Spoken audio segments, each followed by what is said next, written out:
Iniisip ng lahat na isa lamang siyang mahina at walang kapangyarihang batang taga-nayon, ngunit sa huli ay naging pinakadakilang hari sa kasaysayan.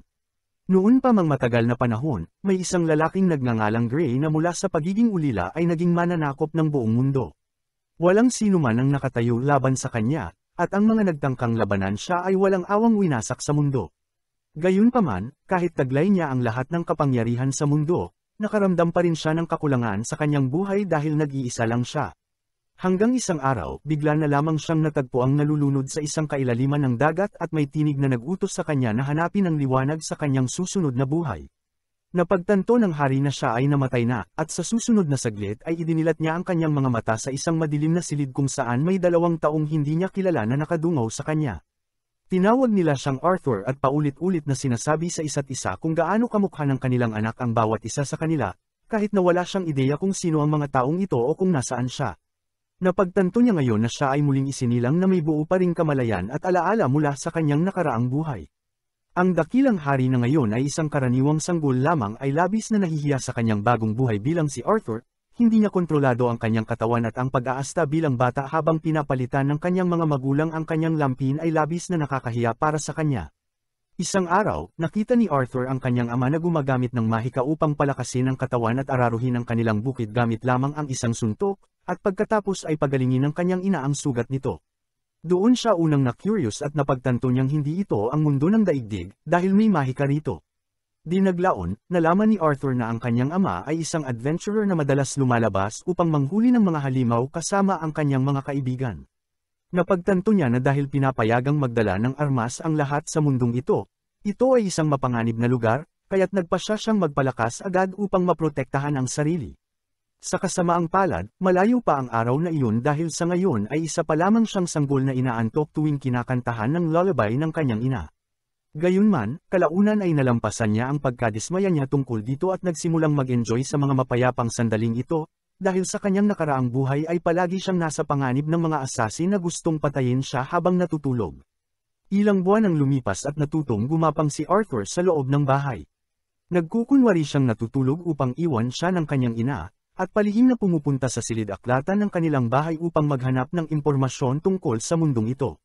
Natagpuan niya na ang kontinenteng tinitirhan niya ay may bansang tinatahanan ng mga duwende sa timog at ng mga duwende sa hilaga. Ang bansa ng mga tao ay pinamumunuan ng isang hari, ngunit hindi tulad ng kanyang nakaraang buhay. Ang anak ng hari ang nagiging bagong hari sa mundong ito at walang labanan hanggang kamatayan para sa trono. Nakakita pa siya ng isa pang aklat na nagsasaad tungkol sa mahika, at napagtanto ni Arthur na ang mahika ang dahilan kung bakit atresado ang mundong ito pagdating sa siyensya at teknolohiya. Natutunan niya na humigit kumulang 1% lamang ng populasyon ang may kakayahang gumamit ng mahika at ang kapasidad ng isang tao sa mahika ay karaniwang namamana sa kanilang mga magulang. Ayon sa aklat, may 2 pangunahing uri ng mga gumagamit ng mahika. Una ay ang mga augmenter na gumagamit ng mana upang palakasin ang kanilang pisikal na kakayahan at lumaban bilang mga mandirigma. Ang ikalawang kategorya ay ang mga conjurer na kayang i-proyekto ang mana palabas ng kanilang katawan tulad ng mga salamangkero. Napagtanto ni Arthur na ang kanyang ama ay isang augmenter ngunit sa palagay niya ang kanyang ina ay hindi isang tipikal na conjurer dahil sa kanyang kakayahan sa pagpapagaling. Nagpasya siyang huwag munang isipin iyon at nagpatuloy sa pagbabasa kung paano maging isang magic user. Ayon sa aklat, upang makagamit ng mahika, kailangang magkaroon ng magic core na nabubuo sa pamamagitan ng pag-iipon ng mana sa loob ng katawan sa isang partikular na punto. Karamihan sa mga tao ay nagkakaroon nito pagdating nila sa pagbibinata at inaabot sila ng ilang taon upang makabuo ng isang malakas at kapakipakinabang na mana core. Gayunpaman, si Arthur ay mayroon ng alam na kahalintulad na konsepto sa kanyang nakaraang buhay, kaya niyang manipulahin ang panloob na enerhiya ng kanyang katawan na tinatawag na Kai, at ang pagbuo ng Kai core sa loob ng kanyang katawan ay katulad ng pagbuo ng isang mana core. Nagsimulang ituon ni Arthur ang kanyang mana sa loob ng kanyang katawan, umaasang magagawa niya ang unang hakbang upang maging malakas sa mundong ito. Ngunit habang siya'y malapit ng makabuo ng kanyang mana core, nahuli siya ng kanyang ina at ibinalik sa kama. Lumipas ang 2 taon na parang isang kisap mata, at isang araw habang abala ang ina ni Arthur sa pagsusulat ng tala sa kanyang diary tungkol sa anak, lumabas si Arthur upang matutong makipaglaban gamit ang espada mula sa kanyang ama. Habang patuloy niyang iwinawasiwas ang isang kahoy na parang espada, lumabas ang kanyang ina at galit na galit sa kanyang ama dahil tinuturuan niyang gumamit ng espada ang kanilang anak kahit kakalakad pa lang nito. Hindi ito bago kay Arthur, na ngayon napagtanto na ang kanyang ina ang tunay na may kapangyarihan sa bahay. Dinadala rin siya ng kanyang ina paminsan-minsan sa kalapit na lungsod, at palaging masaya si Arthur kapag naroon dahil marami siyang natututunan tungkol sa mundong ito. Interesado siya sa lahat, mula sa mga sandata hanggang sa mga kakaibang gamit na matatagpuan dito, ngunit ang pinakanakakapukaw ng kanyang interes ay ang mahika. Ang pagiging nasa lungsod ang nagbibigay sa kanya ng pinakamainam na pagkakataon upang makita ito ng malapitan. Maliban sa mga pagbisitang ito, namumuhay si Arthur ng payapa kasama ang kanyang mga magulang, at kahit na hindi siya komportable sa pagkakulong sa katawan ng isang sanggol, unti-unti niyang nagugustuhan ang tahimik na pamumuhay. Inaalagaan ng kanyang mga magulang ang lahat ng kanyang pangangailangan, at naaalala niya ang kanyang pagkabata sa ampunan sa kanyang nakaraang buhay kung saan labis niyang hinanggad na magkaroon ng pamilya, ngunit hindi kailanman natupad ang kanyang mga hiling. Isang araw, nakita ni Arthur ang kanyang ama na nagsasanay ng mahika upang palakasin ang kanyang mana core. Sabik na sabik siyang matuto sa kanyang ama, ngunit ang kaya lang nitong gawin ay magpalutang ng ilang bato mula sa lupa gamit ang mana. Hindi ito ikinatuwa ni Arthur dahil mas mabilis pa raw kung pupulutin na lang ito ng kamay. Ngunit lumapit ang kanyang ina at sinabi sa kanya na hindi iyon ang pinakamahusay na kakayahan ng kanyang ama, at mas magaling ito sa ikalawang subok. Muling kinonsentre ng ama ni Arthur ang kanyang enerhiya upang mapahanga ang kanyang asawa, at sa pagkakataong ito ay nagpakawala siya ng sunod-sunod na makapangyarihang atake na yumanig sa lupa. Ngayong pagkakataon, labis na humanga si Arthur sa kakayahan ng kanyang ama, at kumpiyansa ang kanyang ina na paglaki ni Arthur ay magiging isang malakas na mandirigma rin siya. Nais ni Arthur na subukan ito agad, ngunit napagpasyahan ng kanyang ina na dalhin siya para sa kanyang oras ng pagtulog. Dumaan sila sa aklatan at nakiusap si Arthur na gusto niyang magbasa ng mga libro. Mariin siyang tinanggihan ng kanyang ina, ngunit binigyan niya ito ng inosenteng tingin na hindi nito matiis. Sa huli, iniwan siya ng kanyang ina sa aklatan habang lumabas ito upang samahan ang kanyang asawa. Nagsimulang ituon ni Arthur ang lahat ng mana sa kanyang katawan upang mabuo ang kanyang mana core, na sinusubukan na niyang gawin sa loob ng 2 taon. Pakiramdam niya'y nasa hangganan na siya ng tagumpay, at bigla na lamang, nabuo ang kanyang mana core sa loob ng kanyang katawan.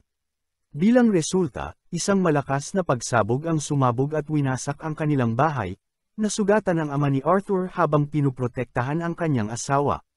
Pareho silang nagpanik sa pag-aakalang nasa panganib ang kanilang anak, ngunit pagpasok nila sa loob, hindi sila makapaniwala sa kanilang nakita, si Arthur ay lumulutang sa hangin na may gintong liwanag.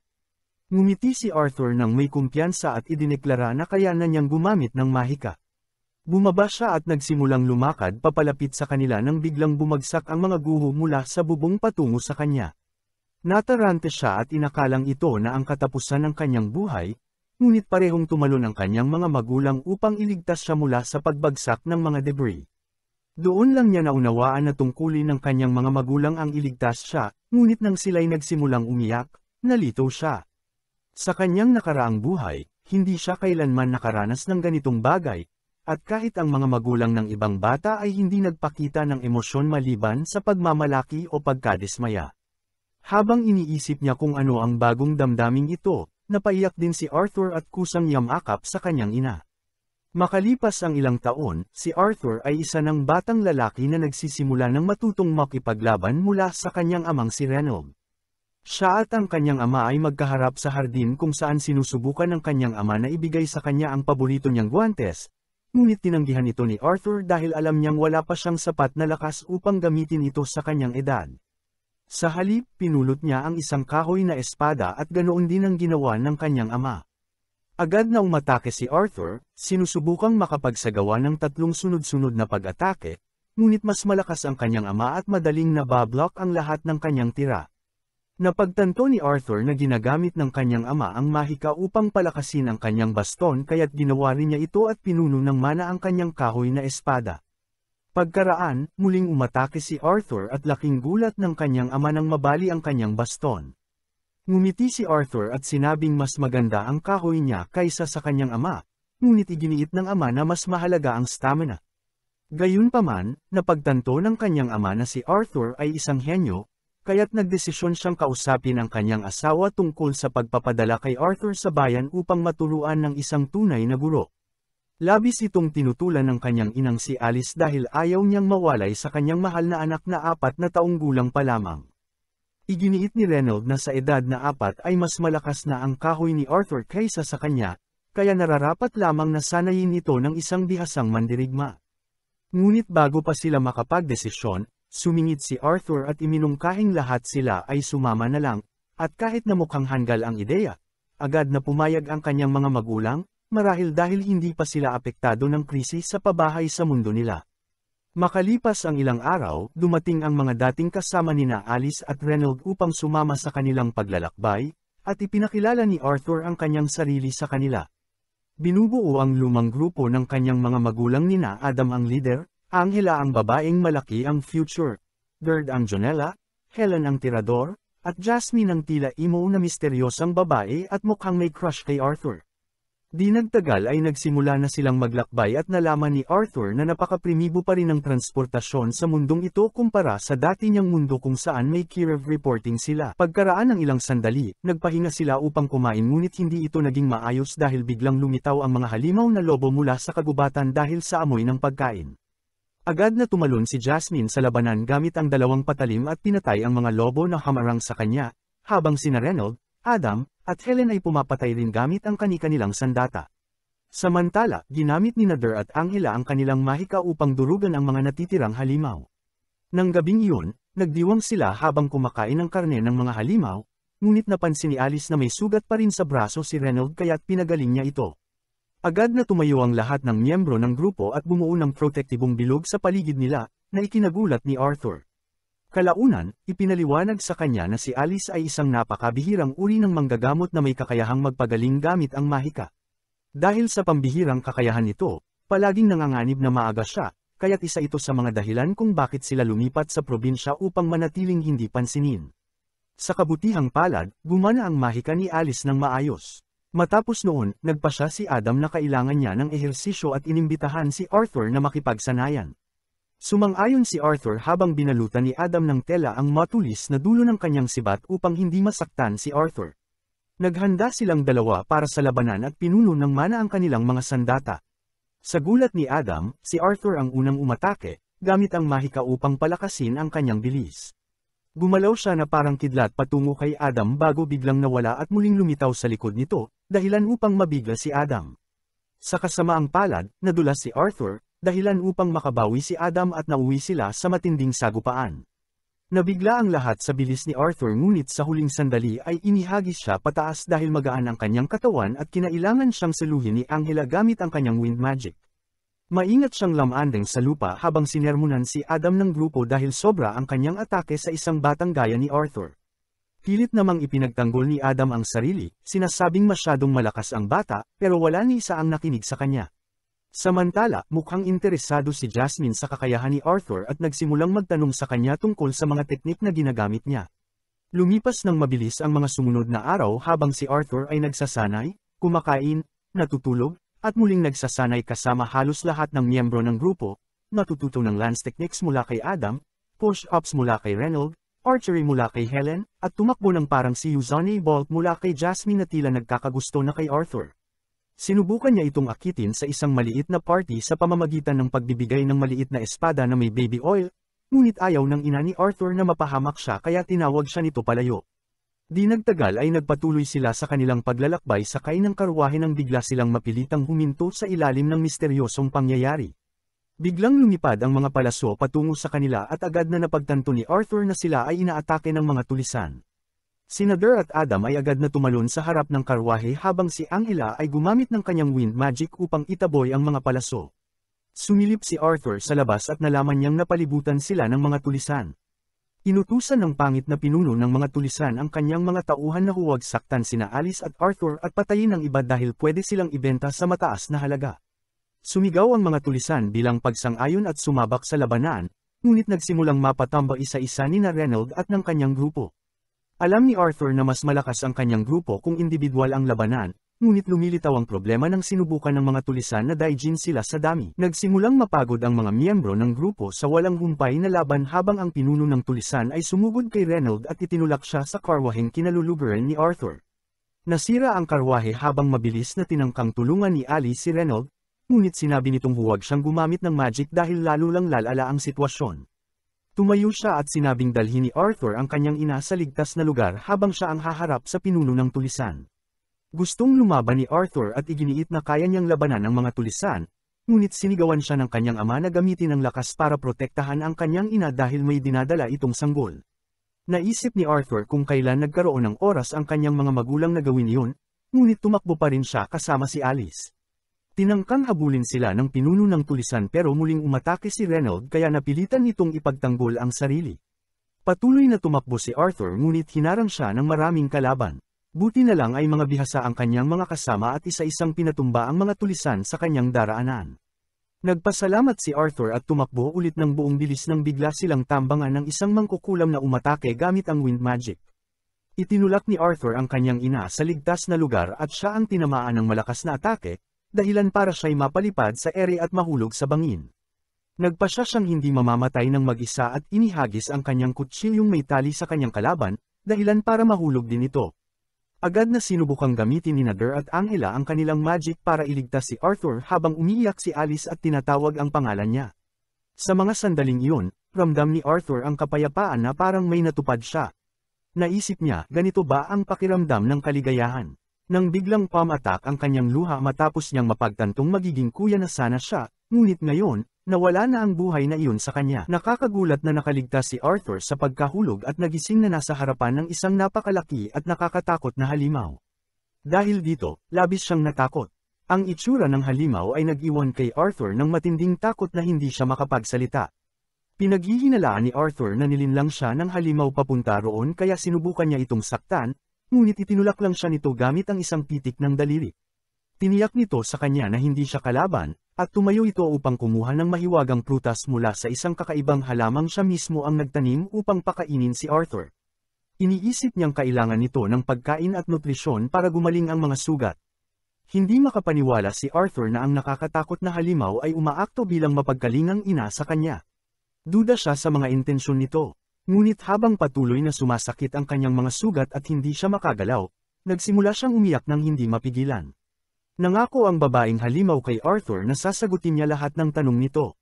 Kaya sinamantala ni Arthur ang pagkakataon at kinain ang pagkain. Nang matupad ang kondisyon, tinanong niya kung ligtas ang kanyang mga magulang. At sinabi nito na bagamat hindi siya makalabas ng kuweba, gamit ang kanyang spatial awareness ay nakumpirma niyang tinalo ng pamilya ni Arthur ang lahat ng mga tulisan at umalis sa lugar ilang araw na ang nakalipas.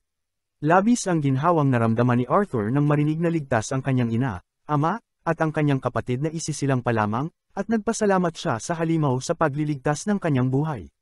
Hindi niya alam kung ano ang itatawag dito. Ganoon din tayo. Kaya ipinakilala ng halimaw ang sarili bilang Sylvia, at tila may malalim itong mga lihim. Ilang araw pang nanatili si Arthur sa pangangalaga ni Sylvia, patuloy na kumakain ng mga prutas na nagpapabilis ng kanyang paggaling hanggang sa tuluyang gumaling ang kanyang mga sugat. Ngayong kaya na niyang gumalaw, nais na niyang makauwi. Ngunit ayon kay Sylvia, nasa teritoryo sila ng mga mababangas na halimaw at tulisan, at kung siya lang mag-isa ay hindi siya makakaligtas kahit isang araw. Gayunpaman, nakaisip si Sylvia ng paraan para makaalis siya dahil ayaw niyang magkalayo ang batang ito at ang kanyang pamilya. Gamit ang huling natitirang mahika, nagsimula siyang maghanda upang magbukas ng Dimensional Rift. Sa panahong iyon, ginugol ni Arthur ang kanyang mga araw sa pagsasanay sa espada. Patuloy niyang iniisip kung anong mga lihim ang itinatago ng nakakatakot na halimaw na ito, kung bakit napakabait nito sa kanya, at kung ano ang dahilan ng butas sa kanyang dibdib. Ngunit dahil hindi ito nagsasalita tungkol sa sarili, wala siyang paraan upang malaman. Matapos ang pagsasanay, nagmumuni-muni siya upang palakasin ang kanyang mana core na siyang kumuha ng interes ni Sylvia. Ipinakita nito sa kanya ang isang mas kamangha-manghang paraan, isang paraan upang mangalap ng mana mula sa paligid habang sabay na gumagamit ng mahika. Ipinaliwanag ni Sylvia kung paanong ang nakasanayang konsepto ng tao ukol sa mana ay nagdudulot ng problema sa pagkolekta at paggamit nito ng magkahiwalay. Itinuro niyang maraming nilalang na tulad niya ang kayang gawin pareho ng sabay, kaya't hindi sila nauubusan ng mana. Dagdag pa niya, ang mga magical beasts ay kayang gawin ito na parang normal lang na paghinga. Tinanong niya si Arthur kung nais ba nitong matutunan ang kakayahang ito. At syempre, masiglang sumang-ayon si Arthur. Ngunit bago siya turuan, tinanong muna siya ni Sylvia ng isang bagay, bakit niya gustong matutunan ang kakayahang ito. Tapat na sumagot si Arthur. Sinabi niyang sa pamamagitan ng kapangyarihang ito, magiging mas malakas siya. At sa lakas na iyon, nais niyang patayin ang sinumang mananakit sa kanyang mga mahal sa buhay. Dahil sa inosente ngunit mapaghiganting sagot na iyon, tinapik siya ni Sylvia sa noo. Sinabi niyang bumagsak siya sa pagsubok. Hindi niya tuturuan ang taong ginagabayan ng puot. Pero para kay Arthur, natural lang ang kaputan sa mga kaaway. Mula sa mapapait na karanasan ng kanyang nakaraang buhay bilang pinakamalakas na hari, naramdaman ni Sylvia ang dugong uhaw sa karahasan kay Arthur at sinabi niyang hindi kailanman dapat hangarin ang pananakit ng kapwa. Pagkatapos ng isang saglit, humingi siya ng paumanhin sa malakas na pitik niya. Ngunit pinaalalahanan din niya si Arthur na ang parehong kamay na maaaring lumipol sa kanya ay siya ring kayang humaplos ng marahan. Iyon ang nais niyang maunawaan ni Arthur, mas mabuting maging mabait sa kapwa, dahil ang galit, puot, at karahasan ay tanging sakit lang ang iniiwan. Iniligtas niya si Arthur gamit ang kanyang malasakit, at ayaw niyang dumungis sa kabutihang iyon ng galit ng bata. Habang unti-unting nauunawaan ni Arthur ang nais iparating ni Sylvia, tinanong siya ulit nito, para saan niya gagamitin ang kapangyarihan kapag siya ay naging malakas. Naalala ni Arthur ang mga alaala kasama ang kanyang mga magulang at mga kaibigan at sumagot na nais niyang maging malakas upang maprotektahan ang kanyang mga mahal sa buhay. Sa pagkakataong ito, pumayag na si Sylvia. Habang nasa isang bangin malapit doon, may lumitaw na nilalang na kamukhang kamukha ni Sylvia. Ipinahayag niyang matagal na niyang hinahanap si Sylvia na nagtago upang umiwas sa kanyang kaharian. Isang flashback muli ang bumalik sa nakaraang buhay ni Arthur. Ngayon ay nasa kanyang silid-hari siya. Pagkagising sa umaga, nagtungo siya sa opisina ng isa sa kanyang mga nasasakupan na miyembro ng parlamento. Diretsa ang sinabi ni Arthur na isa lamang siyang hari sa pangalan, at sa totoo lang, ang tunay na kapangyarihan ay nasa kamay ng parlamento. Sa mundong nauubos na ang yaman at unti-unting bumababa ang bilang ng ipinapanganak, naniniwala si Arthur na ginagampanan lamang niya ang papel na itinalaga sa kanya, isa siyang kasangkapan ng karahasan. Sinubukan siyang pakalmayan ng kanyang nasasakupan sa pamamagitan ng papuri. Sa anumang kaso, umalis si Arthur at di nagtagal ay misteryosong pinaslang. Habang sinusubukan ni Arthur gamitin ang bagong kapangyarihang ibinigay sa kanya ni Sylvia, naalala niya ang kanyang nakaraang buhay. Sa buhay na iyon, alam niyang hindi lahat ay pinagpala, ngunit ang tanging layunin niya ay mabuksan ang kakayahang gamitin ang kapangyarihan ni Goku. Sa sandaling iyon, damaloy sa kanya ang kapangyarihan at lubusan siyang napuno nito. Ang tanong gaya ng dati, ano ang gagawin niya sa bagong kapangyarihang natamo niya? Habang sinusubukan niyang kontrolin ang enerhiyang dumadaloy sa kanya, bigla siyang itinapon ni Sylvia sa isang bato. Naguluhan siya, ano ang nangyayari? Bakit siya itinatago ng taong nag-alaga sa kanya? Sinabi ni Sylvia na huwag siyang matakot ngunit kailangan niyang manatili roon ng kaunti. Sa loob ng bato, nasaksihan niya ang isang kamangha-manghang bugzo ng kapangyarihan. May isa pang nilalang na kamukhang kamukha rin ni Sylvia ang dumating. Matagal na itong nagmamanman at hinahanap si Sylvia. Nabigla si Sylvia na natagpuan siya nito at inamin nitong sinundan nito ang amoy ng dugo. Hiniling nitong sumama siya agad, ngunit tumanggi si Sylvia. Handa siyang lumaban hanggang kamatayan. Nang umatake ang nilalang, nagbago si Sylvia sa kanyang tunay na anyo. Nagyelo ang buong paligid habang bumuga siya ng hamog. Isa nga siyang makapangyarihang dragon. Nang makita siya sa ganitong anyo, binalaan siya ng nilalang na ang paggamit ng ganitong kapangyarihan ay papatay sa kanya. Ngunit wala siyang pakialam sa kamatayan. Para sa kanya, nabuhay siya ng may biyaya at tanggap na niya ang kanyang katapusan. Kaya kahit kapalit ay kamatayan, hindi siya susuko. Nagsimula ang isang matinding labanan na pinanood ni Arthur nang walang magawa mula sa kuweba. Nabigla siya sa tindi ng lakas ng dalawang nilalang. Tulad ng inaasahan, lumaban din ng buong lakas ang nilalang. Mukhang siya pa ang nananalo hanggang sa inilabas ni Sylvia ang kanyang tagong sandata. Ipinagyelo niya ang buong lugar, dinakip ang nilalang, at binuksan ang kuweba upang palabasin si Arthur. Paglabas niya, nabigla siya. Nakita niya ang tunay na anyo ni Sylvia. Isa siyang dragon. Binuksan niya ang langit sa itaas at sinabi kay Arthur na maaari na siyang umalis. Ibinigay na niya ang kapangyarihang tutulong sa kanya upang makabalik sa kanyang tahanan. Tinanong niya si Arthur kung ano ang gagawin niya sa kapangyarihang iyon. Hiling niya na huwag siyang matupok ng galit o puot. Sumagot si Arthur na gagamitin niya ang kapangyarihan upang protektahan ang kanyang pamilya. Ngumiti si Sylvia. Ayaw niyang mamuhay si Arthur sa kalungkutan o galit. Para sa kanya, ang kapangyarihan ay hindi upang lumaban o maghayganti. Sa halip, nais niyang ito'y maging paraan upang magpakalat ng pag-ibig. Lubos siyang naantig sa tugon ni Arthur. Bago siya tuluyang paalisan, ibinigay niya kay Arthur ang isang itlog ng dragon at isang balahibo, at iniutos na balutin ang itlog gamit ang balahibo. Pagkatapos, hinawakan niya si Arthur at bigla itong napuno ng matinding enerhiya.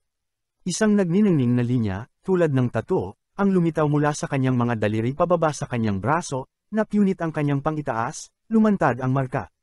Inamin ni Sylvia na maaari niya sanang pauwiin si Arthur noon pa. Alam niya kung paano. Akala ni Arthur ay pinanatili siya roon dahil delikado pa sa labas. Ngunit isiniwalat niya ang katotohanan, gusto niya ang presensya ni Arthur. Ang makipag-usap, ang may makasama, matagal na niyang hindi naranasan iyon. Isang mahalagang regalo ang naging presensya ni Arthur para sa kanya, at tunay din namang nagustuhan ni Arthur ang pananatili niya roon. Marami siyang natutunan kay Sylvia, isang emosyonal na pamamaalam. Sa gitna ng luha, nang hinayang si Arthur na wala siyang magawa upang protektahan si Sylvia. Naalala niya kung paano siya nito tinuruan at pinalakas. Pinuno siya nito ng pagmamahal at pag-aaruga. Ngunit sa kabila ng lahat, hindi niya ito mailigtas. Nararamdaman niya ang taos-pusong kalungkutan. Napaluha siya habang inaalala ang pangakong binitiwan niya sa kanya. Pakiramdam niya ay nabigo siya. Ngunit ang lahat ng ito ay walang halaga para sa kanya. Nabuhay siya ng isang buhay na pinasasalamatan niya. Ngunit sa isang mahinahong ngiti, sinabi niya sa kanya na wala siyang pakialam kung anuman siya, isang dragon man o halimaw. Ang tanging alam niya ay isa siyang pamilya. Tinukso siya nito, tinanong kung paano niya siya matatawag na pamilya gayong may ina na naghihintay sa bahay. Habang iniisip ito, ngumiti siya at sinabi, kung ganon, ikaw ang lola ko. Tumagos sa puso ang salitang, lola. Tumimo ito sa kanyang kaluluwa. Kahit si Sylvia na isang dragon ay nilamon ng damdamin. Napaluha siya. Hiniling niyang tawagin siya ulit nito. Tinupad niya iyon. Habang tinatawag siyang, Lola, dahan-dahan siyang humiga, kontento sa naging buhay. Kinuha ni Arthur ang itlog at balahibong iniabot sa kanya, at bumukas ang langit. Panahon ng umalis, ngunit ayaw pa niyang lumisan. Nakiusap siya na sumama ito sa kanya, ngunit hindi ito tumugon. Tuluyang nagsara ang lagusan. Habang siya'y umaalis, pinakawalan ni Sylvia ang selyadong mundo at muling lumakas ang kanyang kalaban. Bigla siyang bumagsak sa lupa na tila ba'y namatay. Lumapit ang nilalang, nagtataka kung posible bang mamatay ang isang makapangyarihan gaya niya sa isang simpleng atake. Lumapit ito upang suriin, ngunit nagpapanggap lang si Sylvia.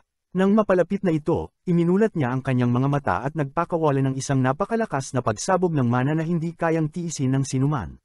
Nayanig ang buong kuweba, umabot hanggang sa ibabaw ang pagsabog. Samantala, patuloy sa pagluha si Arthur habang tinatahak ang daan pauwi. Umalangaw-ngaw sa kalangitan ang tinig ni Sylvia. Ipinaalala niya sa kanya na huwag kalimutan ang kanilang mga pag-uusap. Alam niyang likas ang lungkot, ngunit hiniling niyang ngumiti siya sa kabila nito. Huwag niyang hayaang kainin siya ng pighati o paghihiganti. Ngunit hindi niya iniisip na kaya niyang gawin iyon. Pinayuhan siya nitong huwag pilitin ang ngiti kaagad. Dapat ay unti-unti niyang baguhin ang mundo, hakbang sa bawat hakbang. Nag-aalangan si Arthur, ngunit ipinaalala niya kung sino siya. Siya si Haring Gray, ang pinakamalakas na hari. Kaya niyang gawin ang lahat. Hiniling niya na huwag niyang punuin ang puso ng galit at sakit, kundi mamuhay ng masaya. Nabigla siya na sa lahat ng oras na magkasama sila, alam na pala ni Sylvia ang tunay niyang pagkatao. Isang tagpong puno ng katotohanan at matinding damdamin. Sa huli, unti-unting naglaho sa hangin ang tinig ni Sylvia. Nasa Earth na si Arthur at maingat na isinilid sa kanyang bag ang mga Reg Along iniwan nito. Sa bagong paninindigan at lakas, nagsimula siyang maglakad pauwi, may layuning baguhin ang mundo ng may ngiti, isang hakbang sa bawat pagkakataon. Ngunit magtatagal kaya ang paninindigang ito. Pinabilis ni Arthur ang kanyang galaw gamit ang mana at dumaan sa Elshire Forest, sinisigurong hindi masaktan ang itlog ni Sylvia. Habang tumatalon mula sa isang puno patungo sa isa pa na parang si Tarzan, narinig niya ang mga tinig ng grupo ng tao.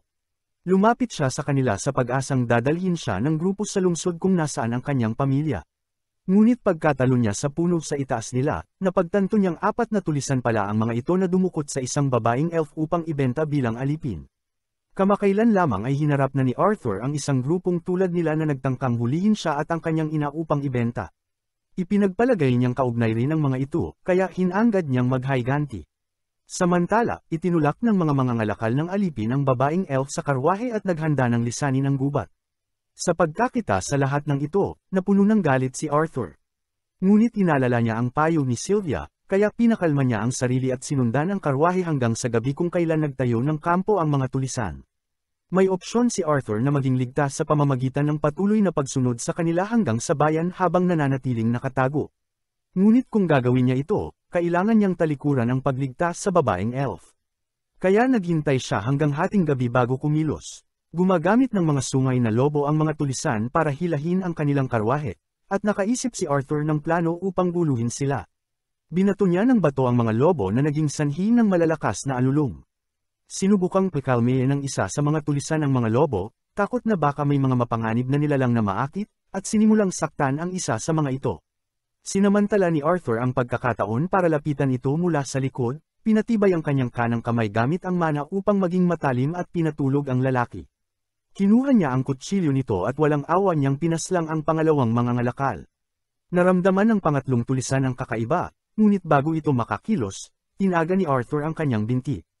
Agad nitong dinalaan ang kanilang pinuno ukol sa batang salamangkero, ngunit hindi ito sineryoso ng pinuno at inisip na mas malaking pera ang kikitain niya.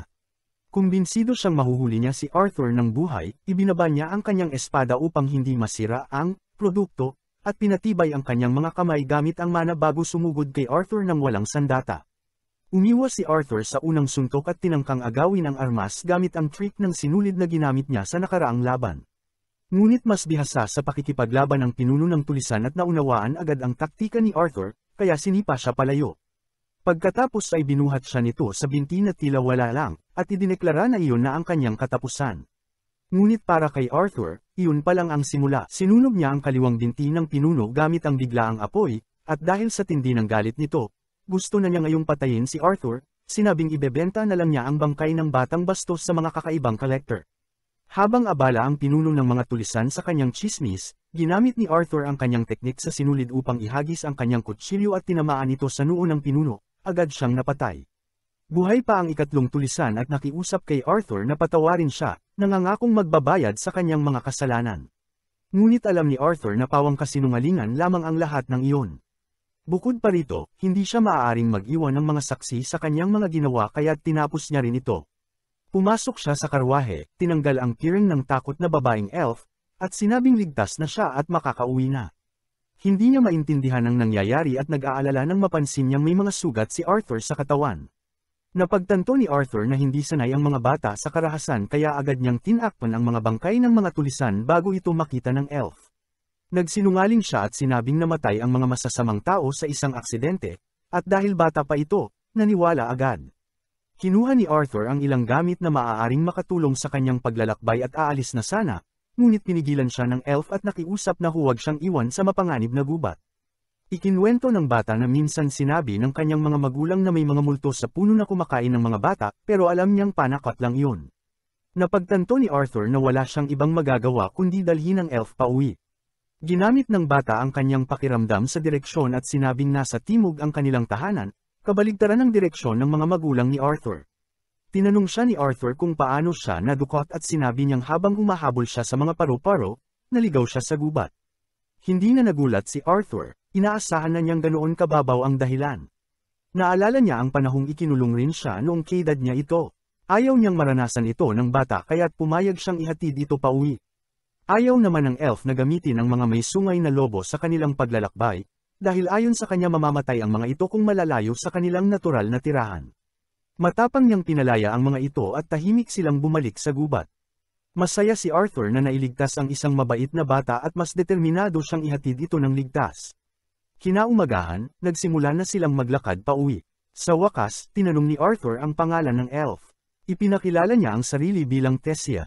Nang tanungin niya ang pangalan ni Arthur, sinabi rin ito.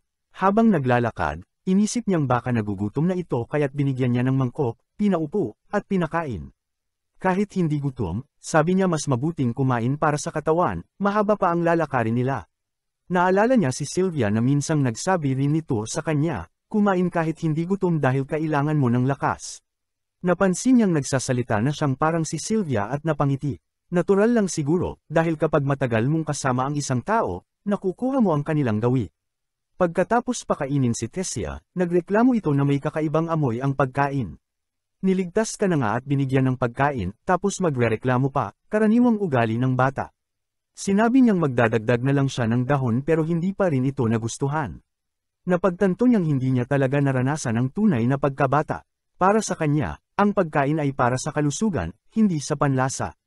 Sa panunood sa bata, unti-unti niyang nauunawaan kung ano ang ibig sabihin ng pagiging bata. Nagreklamo itong gusto niya ng matamis pero wala talagang ganoon sa gubat. Nagpatuloy ang kanilang paglalakbay at sa totoo lang, naging kawili-wili ito. Tinanong niya ang tungkol sa syudad ng bata at ipinakita nito ang mana na hinahabol niya, at sinabing marami raw nito sa kanilang lugar. Nasabik rin siyang magising ang kanyang mana upang makapag-aral sa kanyang guro. Nagulat si Arthur, hindi niya alam na may mga paaralan ang mga elf. Nang tanungin niya, tila hindi ito naintindihan ng bata. Naglakad sila hanggang dapit hapon at nagtayo si Arthur ng tent para matulugan ng bata. Narinig niya ang mga alulong ng mga lobong may sungay na pinalaya niya at nag-alala na baka umatake ang mga ito. Nagsisi siyang hindi niya pinatay ang mga ito noong may pagkakataon pa siya. Pumasok si Tessia sa tent at sinabi niyang matulog na rin siya, ngunit bilang isang protektibong kuya, nagpumilit siyang manatili sa labas upang magbantay. Nakipagtalo siya, sinabing-sinabi sa kanya ng kanyang lolo na huwag matulog sa parehong kwarto ng kabaligtarang kasarian ngunit gagawa siya ng exception. Nangako siyang itatago ito. Nang magpatuloy siyang tumanggi, lumabas siya na natatakot. Sinabi niyang kung mananatili siya sa labas, maaaring mapansin ng anumang panganib na pinuprotektahan siya nito at matagpuan siya. Kaya't para sa kanyang kaginhawaan, pumayag siyang umupo sa loob. Sa loob ng tent, nagsimula siyang magkwento tungkol sa mga tao, kung paanong sila'y makasarili at maraming asawa. Sinubukan niyang itama ito, ngunit nakatulog siya. Sa huli, nakatulog din siya.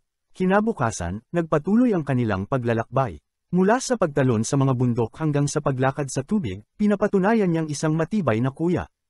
Ang pagiging kasama niya ay nagpapaisip sa kanya kung ano ang ibig sabihin ng maging bata. Gayunpaman, mahirap pa rin ang paglalakbay at sa totoo lang, nagsisimula na siyang mag-alala tungkol sa kanyang mga magulang. Samantala, naging komportable na si Tessia sa kanya. Nakikipag-usap siya ng malaya. Sa kanilang daraanan, biglang nakaramdam si Arthur ng matinding sakit sa kanyang mana core. Akala ni Tessia ay pagod lang siya at nagmamadali upang kumuha ng mga halamang gamot habang siya'y nakaakbay sa isang pader. Tumindi ang sakit at pagkatapos ay nilapitan sila ng isang may sungay na lobo. Hindi tamang oras, bumalik si Tessia dala ang mga halamang gamot na tinawag niyang ganon. Si Arthur, bilang isang kuya, sumigaw sa kanya na tumakbo. Inisip niyang handa na ang lobo na umatake sa kanila ngunit hindi ito umatake. Sa halip, ibinagsak nito ang karne mula sa bibig nito at umalis. Nagtaka si Tessia at ngumiti, sinabing, iyan ang gantimpala sa pagiging mabuting bata. Mabuti ba talaga silang mga bata? Niluto nila ang karne at pagkatapos ng isang kagat, sobrang saya ni Tessia. Masarap ito kaysa sa kakaibang pagkain na kanilang natikman kanina. Talaga nga, kapag ang isang bata ay nakakakita ng masarap na pagkain, masaya itong tinatangkilik. Nang subukan ito ni Arthur, sa wakas ay naisip niya kung bakit mas gustong kainin ng mga bata ang matamis. Sobrang sarap kaya nais niyang sana ay nakain na niya ito noon. Sinabi niyang nakahanap siya ng kabute imbes na mga halamang gamot at madalas kinakain ito ng mga babae sa kanilang lungsod. Nagpahinga siya at kumain ng isang kagat. Mali, nang magpatuloy siya sa pagkain, mabilis siyang tumakbo sa banyo. Hindi niya kayang tiisin ang matinding sakit sa tiyan. Napakabigat ng tiyan niya, at hindi niya kayang labanan. Dumaan ang gabi at bumalik sila sa tent. Ang talukap ng mata ni Arthur ay nagsasara dahil siya'y pagod at stressed. Nais niyang matulog ngunit si Tessia ay puno ng mga kwento mula sa mga libro tungkol sa mga tao at mga duwende na nabasa niya habang lumalaki siya at ang mga pangarap niyang makatagpo ng mga ito. Ngunit hindi daw siya makakatagpo dahil narinig niya na masama ang mga tao kaya't hindi niya alam kung anong gagawin. Nakaidlip siya habang nag-uusap at si Tessia, tulad ng isang mabait na kapatid, tinakpan siya ng tela. Kinabukasan, nagpatuloy silang maglakbay. Pagod na pagod si Arthur ngunit itinatago ito sa isang ngiti upang hindi siya mag-alala. Kahit na tinanong siya ni Tessia kung siya'y pagod, sinungaling siya at sinabing malakas pa rin siya kahit kitang-kita ng mga bulag na mahina siya. Nang malapit na sila sa kanyang nayon, nagtanong siya kung pwede siyang magbigay ng palayaw sa kanya, Artie. Tinawag niya siyang kagalang-galang na prinsesa bilang kapalit. Hindi ito tinanggap ni Tessia ng maayos at sinabi niyang sinubukan lang niyang pakiramdaman siya ng kaibigan. Ang pagkakaibigan ay isang bagay na halos hindi niya naranasan kaya't hindi ko siya masisisi. Naglakad siya pasulong at nakakita ng isang bukas na lugar. Hindi ito napansin ni Arthur sa una ngunit tinawag siya ni Tessia. Hindi niya alam kung ano ito. Bago niya namalayan, nakabitin siya sa gilid nito, tinatawag siya na sumama. Sa sandaling iyon, naguguluhan siya. Pumunta ba siya sa kanya o babalik na lang? Kinuha niya ang kamay niya at sumama. Nakarating sila sa kabilang panig at siya'y humiga sa sahig, mahina. Bago pa siya makarecover, pinalibutan siya ng mga armado. Sabi nila, sinundan nila sila sa pamamagitan ng butas ng teleportasyon. Bigla silang humawak sa kanya at ipinatalim ang espada sa kanyang leeg.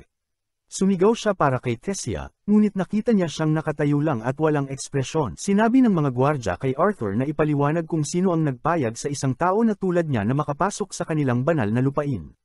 Lumingon si Arthur kay Tessia, umaasang siya ang magpapaliwanag sa sitwasyon, ngunit nananatili itong tahimik kaya nakakaramdam si Arthur ng pagtataksil at kahangalan sa pag-aakalang kaibigan niya ito. Ngunit ang totoo, nag-aatubili lang si Tessia na magsalita dahil isa pa rin siyang bata.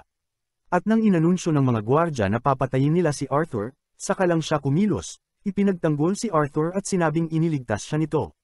Gayunpaman, ipinagpipilitan pa rin ng mga gwardya na na-brainwash ni Arthur si Tessia para maniwalang iniligtas siya nito, oo nga naman. Sa kabutihang palad, ang tanging matalino at matinong lalaki sa lupain ng mga duwende ang dumating mula sa parehong portal at iniutos sa mga gwardya na palayain si Arthur. Siya si Virion Eralith, dating hari ng Eleanor, at personal niyang pinasalamatan si Arthur sa pagligtas kay Tessia, na ibinunyag niyang apo niya pala, ibig sabihin, prinsesa ng kaharian si Tessia. Labis ang pagkagulat ni Arthur sa revelasyong ito dahil hindi niya kailanman inakalang isang maharlika si Tessia batay sa kilos nito habang magkasama sila. Dumating agad ang mga magulang ni Tessia, sina Haring Olduan at Reyna Miriel Eralith, at muling nagkita ang pamilya matapos ang ilang araw ng pagkakahiwalay. Habang sinusuri ni Miriel ang kalagayan ng anak, tinanong ni Olduan kung bakit may tao sa kanilang lugar. Mukhang namana ni Olduan ang IQ ng kanyang ina at hindi gaanong matalino gaya ng kanyang ama dahil agad niyang iniutos na patayin si Arthur. Muling namagitan si Virion at sinabing siya mismo ang nag-utos sa mga gwardya na umatras, at ipinaliwanag kay Olduan na iniligtas ni Arthur si Tessia kahit isa siyang tinatawag na barbarong tao. Suportado ni Tessia ang pahayag ni Virion, nakiusap sa kanyang ama na huwag saktan ng kaibigan at iminungkahing dalhin ito sa kanilang kastilyo. Halatang nag-atubili si Olduan sa ideyang may taong papasok sa kanilang kastilyo, ngunit hindi na siya hinintay ni Tessia at lumapit kay Arthur, sinabing kapag sumama siya, ipagluluto siya ng kanyang paboritong kwek-kwek ng kanilang maharlikang chef, oo, mga panuhol na gumagana lang sa mga bata. Pero bata pa rin technically si Arthur kaya ayos lang. Ayaw ni Olduan na minas ang kanyang pilyang anak kaya pumayag na rin siya. Samantala, lalo pang naging interesado si Virion kay Arthur, na tila may kakaibang kapangyarihan, kaya inimbitahan niya itong makipag-usap sa kanya ng pribado sa ibang pagkakataon. Sa ngayon, sumama muna si Arthur kay Tessia habang nilalakbay nila ang kaharian ng Eleanor, isang artistikong komunidad kung saan may mga tahanang itinayo sa ibabaw at ilalim ng mga puno, at ang mga tao ay namumuhay ng simpleng ngunit payapa. Habang naglalakad si Arthur sa tabi ni Tessia, napansin silang mabuti ng mga tao, na curious kung bakit may tao sa kanilang lugar. Hindi mawala sa isip ni Arthur kung bakit nag-atubili si Tessia na tulungan siya noon, bakit niya ginawa iyon at ano ang ibig sabihin ng seryosong ekspresyon sa kanyang mukha. Hindi niya ito maintindihan at patuloy siyang nababalisa, na tila may kirot sa kanyang dibdib. Gayunpaman, nananatiling maingat si Arthur sa lahat ng bagay sa paligid niya at sinisikap na huwag ibaba ang kanyang bantay. Sa dulo ng lungsod, narating nila ang kastilyo at sa kanilang pagpasok ay sinalubong sila ng 12 ng Elvan na kasambahay na ang tanging layunin ay siguraduhing masaya si Tessia. Ngunit ngayong araw, nais ni Tessia na suklian si Arthur kaya inutusan niya ang kanyang mga kasambahay na ibigay dito ang pinakamahusay na pag-aasikaso na maaaring matanggap, at sinabing iniligtas siya nito. Nang makita niyang nag-aatubili ang iba, tiniyak ni Tessia sa kanila na si Arthur ay isa sa mga bihirang tao na tunay na mabuti ang puso. Pagkatapos ay humarap siya kay Arthur at tinanong kung ano ang gusto nitong gawin, kumain ng kwek-kwek, maglaro, magtanghalian, o magayos muna. Pero bago gawin ang alinman sa mga iyon, nais munang makausap ni Arthur ang mga magulang ni Tessia tungkol sa nangyari sa gubat dahil wala pang naipapaliwanag. Tinipon niya ang lahat sa silid pulong para sa isang seryosong pag-uusap, pero si Tessia ay tila nasa sarili niyang mundo at nagdala ng coke at kwek-kwek para sa lahat, marahil iniisip niyang isa itong coke party kaysa seryosong usapan. Pagkatapos, formal na ipinakilala ni Olduan ang sarili, ang kanyang asawang si Miriel, at ang kanyang amang si Virion kay Arthur.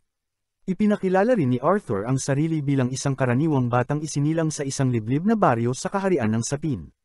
Lumuhad siya sa harap ni Olduan at inaming bilang isang karaniwang mamamayan, hinding-hindi siya magkakaroon ng pagkakataong makita ang isang hari, lalo na't makaupo sa parehong silid ng isang haring elfo. Ipinahayag niya ang kanyang taos-pusong pasasalamat sa ibinigay na pagkakataon. Ikinagulat ni Olduan kung gaano kaedukado si Arthur sa kabila ng sinasabing pinagmulan nito bilang isang hampas lupa, ngunit pinayagan niya itong magpatuloy. Ikinwento ni Arthur ng detalyado ang mga pangyayari, kabilang ang pagkakahiwalay niya sa kanyang pamilya. Hindi siya nagsinungaling sa hari, ngunit hindi rin niya sinabi ang buong katotohanan, gaya ng engkwentro niya sa mahiwagang dragon na si Sylvia. Habang inilalahad ni Arthur ang kwento at umabot sa bahaging nakita niya si Tessia na kinikidnap ng mga mangangalakal ng alipin, muling nagbago ang atmosfera sa silid. Sinamantala ni Olduan ang pagkakataon upang sisihin ang buong sangkatauhan sa ginawa ng mga mangangalakal ng alipin sa kanyang anak.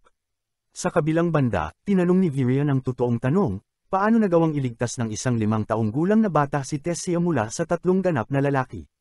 Hindi ito maaring resulta ng pakikiusap o pagmamakaawa. Kaya't isiniwalat na ni Arthur ang totoo, isa siyang magaling na salamangkero at ginamit niya ang kanyang kapangyarihan upang lipulin ang mga mangangalakal ng alipin. Gayunpaman, hirap paniwalaan ni Olduan ito, at ang parehong gwardyang nagsalita kanina ay muling naglabas ng di kailangang opinyon, iginiit niyang maaaring binura ni Arthur ang isip ni Tessia upang makapasok sa kanilang banal na lupain. Hindi na nagtimpi si Virion, na mula pa sa simula ay kumakampi kay Arthur, at agad na pinatahimik ang gwardya. Lumapit din si Tessia at ikinwento na narinig niya ang usapan ng mga mangangalakal tungkol sa pagbebenta sa kanya sa mataas na halaga. Nang matapos ni Tessia ang pagsasalaysay ng pinagdaanan niya bago siya mailigtas ni Arthur, naging emosyonal ang kanyang ina at niyakap siya ng mahigpit, tunay ng napakagandang masdan ng pagmamahal ng isang ina. Napagtanto rin ni Olduan ang pinagdaanan ng kanyang anak, kaya't sinabi niya kay Arthur na naniniwala siya rito at nagpapasalamat sa lahat ng ginawa nito para sa kanila. Pagkatapos ipaliwanag kung paano niya nakilala si Tessia, sinabi na rin ni Arthur ang dahilan kung bakit niya hiniling ang pag-uusap na iyon, nawawala rin siya mula sa kanyang pamilya at ang tanging nais niya ay muling makasama ang kanyang mga magulang sa sapin. Hindi makapaniwala si Olduan sa narinig, si Arthur ba'y humihiling na tumulong ang mga elfo sa mga tao na tinuturing nilang barbaric. Iginiit ni Olduan na hindi siya kailanman tutulong sa mga tao at kailangang unawain ni Arthur na sarili niyang paraan ang kailangang hanapin pauwi. Ngunit maaasahan si Arthur na makaisip ng sagot, pinaalala niya kay Olduan ang mga ginawa niya para sa kanilang pamilya at lungsod. Sinabi niyang kung hindi nila siya tutulungan pagkatapos ng lahat ng ginawa niya para sa kanila, sila rin ay barbarica at wala silang karapatang tawaging barbarica ang mga tao kung gayon ay pareho lang ang kanilang asal. Tumingin si Virion kay Olduan na para bang sinasabi ng kanyang mukha, nahuli ka na. Sinabi ni Virion na nahuli na si Olduan sa sarili niyang mga salita, at lumapit din si Tessia sa tabi ng kanyang ama, pinagmamasdan kung anong desisyon ang gagawin nito. Sa huli, wala nang nagawa si Olduan kundi tanggapin ang kahilingan ni Arthur. Ngunit ipinaalam niyang ang nag-iisang teleportation gate papuntang sapin ay maaari lamang buksan kada 7 taon. At dahil kamakailan lamang ito ginamit ng 3 pinuno, ang susunod na pagkakataon upang ito'y mabuksan ay sa loob ng 5 taon. Wala si Arthur ng ganoong kaluwagan sa oras, hindi siya pwedeng maghintay ng 5 taon bago muling makasama ang kanyang pamilya. Hinala rin iyon ni Olduan kaya sinabi niyang magpapadala siya ng mga sundalo upang samahan si Arthur pauwi kaya magsisimula ang kanilang paglalakbay kinabukasan. Nakaramdam ng ginhawa si Arthur sa narinig pero biglang sumakit ulit ang kanyang mana core. Nahirapan siyang umalis sa pagpupulong at naligo. Hindi nawala ang sakit kahit pagkatapos maligo. Hinawakan niya ang kanyang dibdib ng mahigpit at iniisip kung ano ang maaaring dahilan ng kanyang sakit at kung ano ang solusyon dito. Naisip niya si Sylvia at tinanong kung ano ang dapat niyang gawin sa sakit na iyon. Sa kasamaang palad, hindi agad dumarating ang sagot. Naglakad-lakad siya sa palasyo at ang sariwang hangin ay bahagyang nakabawas sa sakit. Naisip niya ang kanyang mga magulang at kung gaano niya sila kamiss. Nagtataka siya kung buhay pa ba sila pero tinapos niyang masyado silang malakas para mamatay ng ganoon lang kaya sigurado siyang ayos sila. Nang tumingala siya at nakita si Tessia kasama ang kanyang mga magulang, naisip niya kung masaya rin ba siyang tatanggapin ng kanyang pamilya o magagalit sila sa kanya sa pag-alis ng matagal. Lahat ng ito'y bumigat sa kanyang damdamin kaya napatigil siya. Tumakbo si Tessia papunta sa kanya. Tinukso niya ito sa pagtawag na isang princess ang spoiled at sinabing mag-enjoy na lang sa piling ng kanyang mga magulang. Inilahad niya ang kanyang pag-aalala tungkol sa kanyang mga magulang at kung tatanggapin pa ba siya ng mga ito. Hinawakan ni Tessia ang kanyang pisngi at naisip kung gaano siya kapeti. Anong ibig mong sabihin na hindi matutuwa ang mga magulang mong bumalik ka?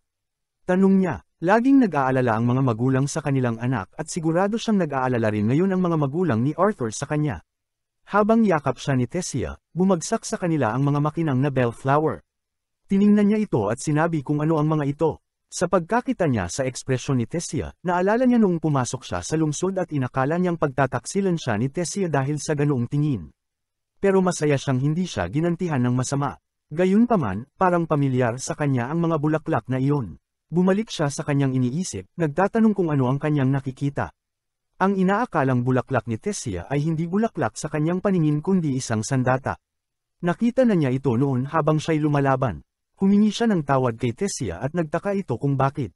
Sinabi niyang gusto rin niya ang mga bulaklak, tapos ibinato niya ito pabalik sa nagpadala. Sa kanyang gulat, ang nagpadala ay si Virion.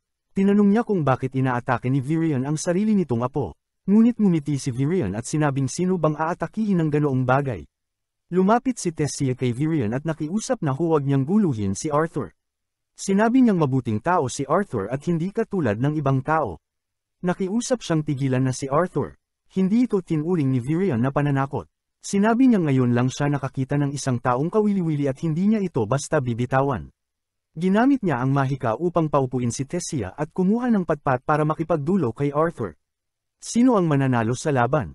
Nagsimula ang laban at ibinigay ni Arthur ang lahat ng makakaya. Ginamit niya ang lahat ng kanyang mana upang lumaban pero napansin niyang mas mabilis si Virion sa kanya. Kahit anong pilit niya, hindi siya makalapit kay Virion. Nang sumubok siya ng malakas, nabali ni Virion ang kanyang patpat at muntik ng tamaan si Tessia pero naprotektahan niya ito. Nagdesisyon siyang gumamit ng mahika. Napakalakas ng ginamit niyang mahika, nakaunti lang ang makakaligtas, pero hulaan mo kung sino ang pumihil sa mahika niya, si Virion. Pagkatapos ng ilang pagsubok, matagumpay niyang natamaan sa ulo si Virion. Nagulat si Virion pero lalo lang siyang nasabik sa laban. Humingi siya ng ikalawang round pero tumayo si Tessia mula sa kinalalagyan at kiniliti ang puwet ni Virion, sinabing tigilan na si Arthur. Sinabi niyang hindi si Arthur ang batang iniisip ni Tessia at kung may nambuli sa laban, si Arthur iyon na nambuli sa kanya. Ayaw tanggapin ni Arthur ang papuring iyon at sinabing masyadong mataas ang pagtingin sa kanya ni Virion. Inalok siya ni Virion na maging disipulo nito. Maaaring magandang ideya iyon at sa totoo lang, pinag-iisipan niya rin. Pero naalala niya ang kanyang mga magulang at ang pangambang baka hindi nila alam na ayos lang siya. Kaya sa palagay niya, hindi ito magandang kasunduan. Sinabi niya kay Virion ang kanyang pag-aalala pero ipinaalam ni Virion na may paraan upang iparating sa kanyang mga magulang na siya'y ligtas kahit hindi umuwi. Sinubukan niyang alamin pa at may ipinasok si Virion sa kanyang katawan. Naramdaman na naman niya ang sakit sa kanyang mana, at pinatunayang tama ang hinala ni Virion, nakuha niya ang Beast Wheel. Sinabi ni Virion na ang tanging paraan para mabuhay siya at hindi mamatay ay ang maging disipulo nito. Mahirap ang pagpiling ito para kay Arthur. Ano kaya ang magiging desisyon niya sa huli? Natagpuan ni Arthur ang sarili sa isang kalagayan na hindi siya makagalaw. Masakit ang kanyang dibdib sa matinding kirot. Habang pinipilit niyang pigilan ang sakit, may maitim na aura na lumabas mula sa kanyang dibdib. Naging anyo ito ng isang misteryosong nakakatakot na nilalang. Natakot si Arthur at ipinikit ang mga mata, iniisip kung ang halimaw na ito ay bunga ng kanyang mga kinatatakutan o marahil ng kanyang mga responsibilidad. Habang papalapit ang halimaw para saktan siya, may mahinang tinig na tumawag sa kanya, si Tessia. Napakalma siya ng boses ni Tessia at nagising siya. Pagmulat ng mata, nakita niyang nakaupo sa ibabaw niya si Tessia. Kaya't naisip niyang baka napunta siya sa mundo ng hentai o kung ano paman. Binati siya ni Tessia ng magandang umaga ngunit hindi siya pinansin ni Arthur at nagkunwaring natutulog muli, tinawag pa si Tessia na halimaw sa kanyang panaginip. Biro lang, sinabi ni Tessia na hinihintay siya ng kanyang lolo sa labas. Pero hindi siya pinakinggan ni Arthur kaya't kinaladkad siya nito palabas ng kama at sinabihang ayusin ang magulo niyang buhok. Sumagot si Arthur na parang buhok ni Tessia ay kamukha ng buhok ng ex mo kanina. Habang nagbibihis si Arthur, tinanong siya ni Tessia kung mananatili ba talaga siya. Sumagot si Arthur na hindi pa siya sigurado, at tinawag pa siyang prinsesa. Naiinis na si Tessia sa formal na pakikitungo sa kanya ni Arthur gayong magkaibigan sila. Pinarusahan siya ni Tessia sa pamamagitan ng pagpisil sa likod at sinabing magagalit siya ng husto kapag tinawag siyang prinsesa muli. Pero ang sabi ni Arthur, galit na nga siya ngayon, kaya nagtaka siya kung pwede pa siyang mas magalit. Pagkatapos maghanda, lumabas sila ng kastilyo at nakita ang karwahe kung saan nakikiusap si Aldwin kay Virion na huwag hayaang manatili si Arthur doon. Si Aldwin at ang kanyang asawa na si Miriel ay may mababaw na galit sa mga tao, gaya ng alam natin. Ngunit hindi nakinig si Virion at sumakay sa karwahe, klarong gusto niya si Arthur at desidido sa kanyang pasya. Narinig ni Tessia ang sinabi ni Alduin kaya't muling ipinagtanggol si Arthur, sinabing dapat payagan siyang manatili dahil iniligtas siya nito. Tumugon si Alduin na siya'y nagpapasalamat pero hindi sapat iyon para payagan ng tao na damumi sa kanilang banal na lupa. Napuno na si Virion at pinatahimik ang kanyang makitid na ulong anak na dapat ay may pinakamataas na kapangyarihan bilang hari. Sinabi niya kina Arthur at Tessia na sumakay na sa karwahe. Pagkaalis ng karwahe papunta sa kaibigan ni Virion, nakatulog si Tessia sa balikat ni Arthur. Sinabi ni Virion kay Arthur na hayaan siyang matulog dahil maaga siyang nagising ngayong mahalagang araw na ito na magtatakda sa kinabukasan ni Arthur. Naawa si Virion sa kanyang apo, sinabing lumaki itong mag-isa at kaya walang kaibigan ay dahil lahat ng taong lumalapit ay may gustong kunin sa kanya, kaya lumalayo siya sa iba. Sa narinig, naintindihan ni Arthur kung bakit ayaw ni Tessia na tinatawag siyang prinsesa. Binanggit ni Virion na si Tessia ay ngumingiti lamang kapag kasama si Arthur, kaya't pinasalamatan niya ito sa pagiging kaibigan ni Tessia at na-realize ni Arthur kung gaano siya pinahahalagahan. Napagtanto niya rin kung gaano kabait si Virion at nagdesisyong pagkatiwalaan ito ng lubusan. Pagdating nila sa destinasyon, bumaba sila sa harap ng bahay na kahawig ng bahay ni Frodo sa Lord of the Rings. Nagtaka si Arthur kung sino ang may-ari ng bahay na ito at bakit personal na bumisita ang dating hari. Si Virion, na kanina'y mukhang hari, ay biglang umasta bilang isang matandang lalaki at kumatok ng malakas sa pinto, tinawag ang kaibigan niyang matandang bruha. Nang walang sagot, idinikit niya ang tenga sa pinto pero biglang bumukas ito at nabagsakan siya. Sabay sigaw ng matandang babae narinig niya naman at huwag siyang sisigawan. Bumangon si Virion at ipinakilala ang matandang masungit kina Arthur at Tessia bilang si Rhaenyra Darkazan. Ayon kay Virion, si Rhaenyra ay isang espesyal na salamangkero na kayang tuparin ang hiling ni Arthur. Natuwa si Arthur at sinabing karangalan niyang makilala ito. Nagustuhan ni Rhaenyra ang pagiging magalang ni Arthur kaya pinapasok sila. Napansin ni Arthur na may balde lang ng tubig sa loob kaya't nagtanong kung paano siya makakakonekta sa kanyang mga magulang. Ipinaliwanag ni Rhaenyra na siya ay isang seer, isang uri ng salamangkero na nakakakita ng mga piraso ng nakaraan at hinaharap. Tinangka niyang gamitin ang kapangyarihan kay Arthur ngunit nagulat dahil kakaunti lang ang kanyang nakita. Tinawag niyang espesyal si Arthur. Sinabi ni Arthur na ayaw niyang makita ang hinaharap. Gusto lang niyang iparating sa kanyang mga magulang na buhay pa siya at huwag mag-alala. Kaya't pina-focus siya ni Rhaenyra sa tubig habang iniisip ang kanyang mga magulang. Gumamit siya ng mahika at nakita ni Arthur sina Alice at Ray na kumakain, nagdadalamati pa rin, at naalala nilang kaarawan niya ngayon. Naaalala nila ang nangyari noong nawala si Arthur at hindi pa rin sila nakaka-move on. Si Ray ay sumali sa security force ng lungsod at nakatira na sa mansion kasama si Alice at ang sanggol sa kanyang sinapupunan. Habang umiiyak sila sa pag-alala kay Arthur, nagsalita si Arthur at sinabi sa kanila na buhay pa siya at nasa lupain ng mga duwende. Ipinaliwanag niyang sa pamamagitan ng mahika siya nakakapagsalita at hindi pa makakauwi dahil may kailangang ayusin sa kanyang katawan. Pinayuhan niya silang huwag mag-alala at huwag sisihin ang sarili sa nangyari. Bago matapos ang usapan, sinabi niyang mahal na mahal niya sila. Niyakap ni Alice si Ray sa tuwa dahil buhay pa pala ang anak nila. May luha si Arthur sa mata. Ayaw niyang makita muli ang mga magulang sa ganitong kalagayan, kaya't nanumpa siyang magiging sapat na malakas para hindi na ito maulit. Nakiusap siya kay Virion na gawin siyang disipulo, pero hindi ganoon kadali ang kanyang pasya dahil hindi pa rin tanggap ni Alduin at Miriel ang ideya na may taong mananatili sa lungsod ng mga duwende. Para sa kanila, hindi ito isang bagay na dapat ikatuwa. Pumunta sina Virion at Tessia sa isang pagpupulong kay Alduin. Muli, sinubukan ni Tessia na sabihin sa kanyang ama na ang batang tinatanggihan nila ang siyang 2 beses nang nagligtas sa kanya. Kaya kung ipipilit nilang ayaw nila sa kanya, nangangahulugan iyon na nagtatakda sila ng halimbawa na ang mga duwende ay tumutugon ng masama sa kabutihan. Wala itong pakialam kay Alduin. Iniisip niya ang kapakanan ng kanyang mga tao at natatakot siyang baka hindi matanggap si Arthur sa lungsod. Nakialam din si Virion, hindi pa siya nagkaroon ng alagad noon. Kaya sinabi niya kay Alduin na kung hihilingin niyang maging alagad si Arthur, dapat ay pagkatiwalaan niyang mabuti ang bata. Dahil dito, at sa kanyang kahinaan sa ama at anak, pumayag si Alduin na manatili si Arthur. Ngunit may isa pa rin siyang kinababahala, kung tatanggapin ba ng kanyang mga tao si Arthur. Tinanong niya si Virion kung sino ang mananagot kung may mangyaring masama.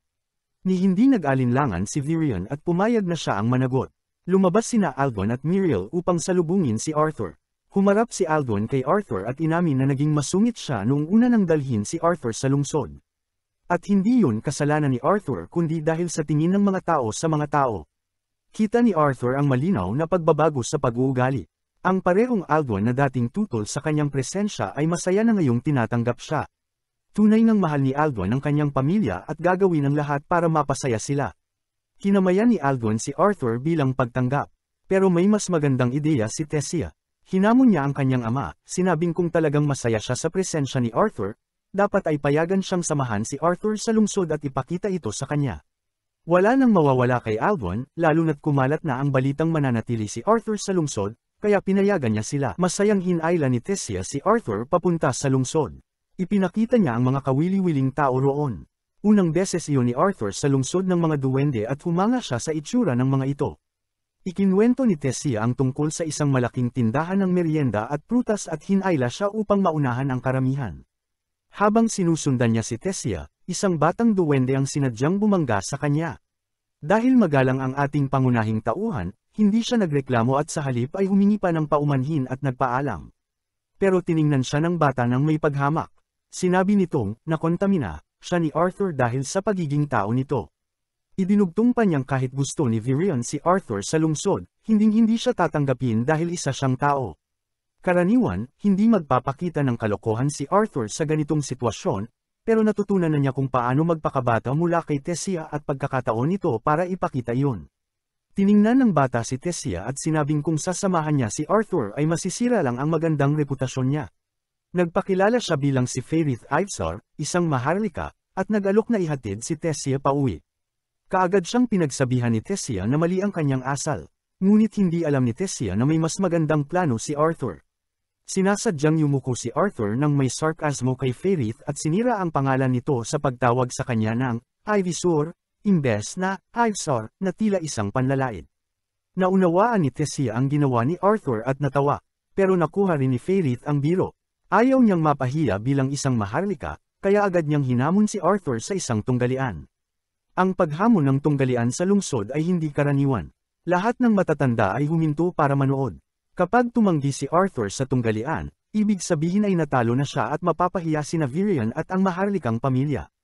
Kaya tinanggap niya ang hamon kahit pinipigilan siya ni Tessia. Hiniling ni Fairith na si Tessia ang maging hukom at nagsimula ang tunggalian. Mayabang na sumugod si Fairith, ngunit isang suntok lang ni Arthur ay natamba na siya at tumirik ang mga mata. Hindi nagulat si Tessia. Binalaan na niya noon si Fairith na ang lalabanan niya ay hindi mahina, kaya dapat lang niyang tanggapin ang bunga ng kanyang katigasan ng ulo. Hinayla niya si Arthur at sinabihang tumakbo. Tumakbo siya kasama ito ng masaya. Habang lumilipas ang panahon, naging pamilyar siya kay Tessia at nagustuhan ang pagiging kasama nito. Lumalabas sila ng magkasama, kumakain ng magkasama, at maging sa pagbabasa ay magkasama rin sila. Tuwing sinusubukan siyang apihin ng ibang elf, agad siyang nililigtas ni Tessia. Pagkatapos ng isa sa kanilang araw-araw na paglalakad, tumayo siya sa tabi ng rehas at nakipag-usap kay Arthur. Magsisimula na ang kanyang pagsasanay kinabukasan at tinanong siya nito kung ano ang nararamdaman niya tungkol dito. Mukhang may bumabagabag sa kanya kaya tinanong siya kung ano ang nagpapalungkot sa kanya at kung ayaw na ba niyang ituloy ang pagsasanay. Naalala niya ang naging pag-uusap nila ni Virion kanina. Sa usapang iyon, pinaalala ni Virion sa kanya na nasa isang banyagang lugar siya na walang pamilya o kaibigan na masasandalan. Wala siyang maaasahan kundi ang sarili. Gayunpaman, pinili pa rin niyang manatili sa lugar na iyon at matuto. Binalaan siya ni Virion na hindi magiging madali ang pagsasanay. Mas mahirap pa ito kaysa sa anumang naranasan niya noon. Ngunit kung magtitiis siya at matututo sa kabila ng lahat ng pagdaraanan niya, magiging tiyak ang kanyang magandang kinabukasan. Binigyan siya muli ni Virion ng pagkakataong umatras at tinanong kung talagang gusto niya ito, at sinabi niyang interesado siya. Kaya iniutos ni Virion na pansamantalang kalimutan muna ang sakit sa kanyang manakor. Sa oras na iyon, masigla niyang tiningnan si Tessia.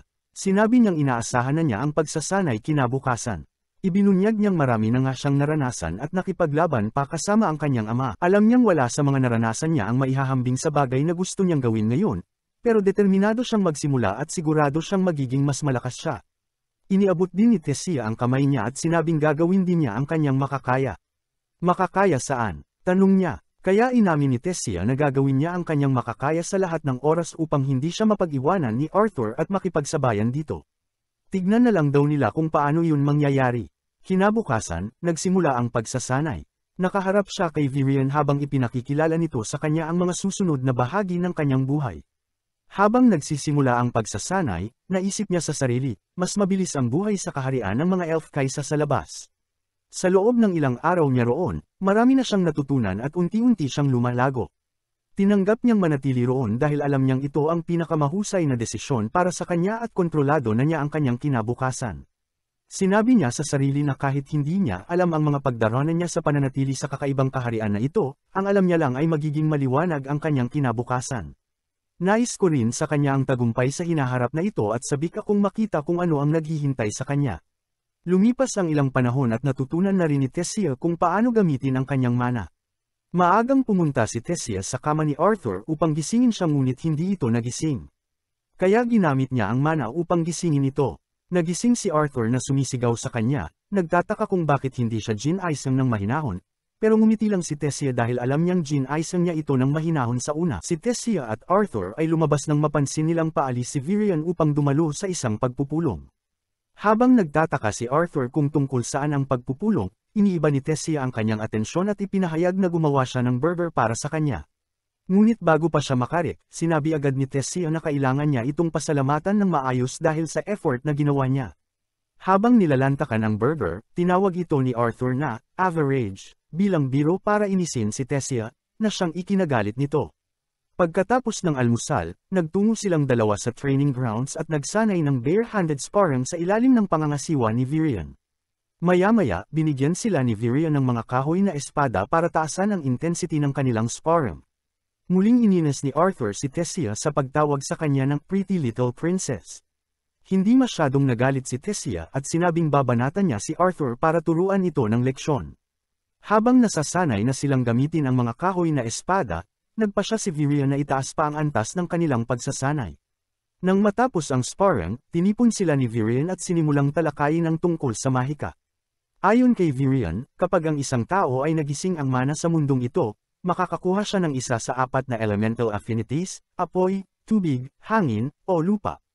Ang elementong kaugnay nila ay bahagyang nakabase sa kanilang lahi. Halimbawa, ang mga duwende ay karaniwang konektado sa hangin. Ang ibang lahi naman ay mas mahusay sa tubig o lupa, at ang mga duwende ay partikular na magaling sa earth at fire magic. Samantalang ang mga tao, dahil na rin sa dahilan ng istorya, ay may potensyal na manipulahin ang lahat ng 4 na elemento. Ngunit hindi ibig sabihin nito na kayang kontrolin ng isang tao ang lahat. Isa lang ang maaaring maging affinity ng isang tao at ito ay random. Binanggit din ni Virion ang sobrang bihirang kaso kung saan ang ilang tao ay kayang kontrolin ang higit sa isang elemento, at malakas ang kutob kung isa si Arthur sa kanila. Nagtaas ng kamay si Tessia at nagtanong kung bakit hindi sinanay ni Arthur ang kanyang katawan habang gumagamit ng mahika gaya ng ginawa niya. Ipinaliwanag ni Virion na masyado pang mahina si Arthur para gawin iyon, at ang kanyang mana core ay may beast will na bumabalisa sa balanse ng kanyang katawan at mahika. Iyon ang dahilan kung bakit sumasakit ang puso ni Arthur. Hinala ni Arthur na maaaring konektado kay Sylvia ang beast will na ito, pero alam niyang hindi siya dapat agad mag-assume. Sabi ni Virion, para magamot ang beast will, kailangan muna nilang maintindihan kung ano talaga ang nangyayari sa loob ni Arthur. Tinukso siya ni Tessia kung sumasakit ba ang katawan niya tuwing tinatamaan siya sa training, at inamin ni Arthur kung gaano kalakas manuntok si Tessia. Ipinaliwanag ni Arthur kung bakit biglang lumakas si Tessia o halos kapantay na niya. Ang mga duwende kasi ay nagigising ang kanilang mana pagsapit ng 10 taong gulang, at si Tessia na 9 na taong gulang ay kakagising pa lang ng kanya. Sa katunayan, nasira pa niya ang kanyang silid habang natutulog. Naalala ko tuloy ng unang magising ang mana ni Arthur at aksidenteng napasabog ang bahay ng kanyang mga magulang noong siya'y sanggol pa.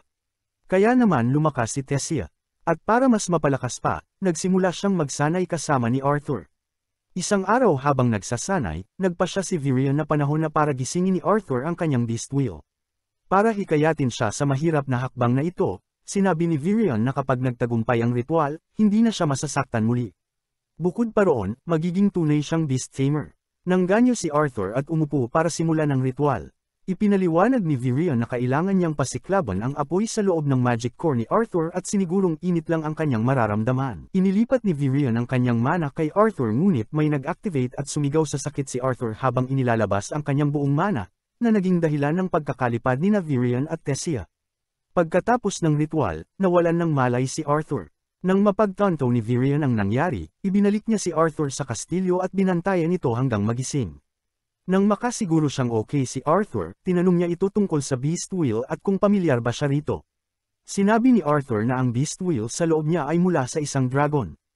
Pinaghihinalaan na ito ni Virion, at dahil ang mga dragon ay maalamat na nilalang, pinapangako niya kay Arthur na huwag sasabihin kan-inuman dahil maraming masasamang tao ang susubukang kunin ito mula sa kanya.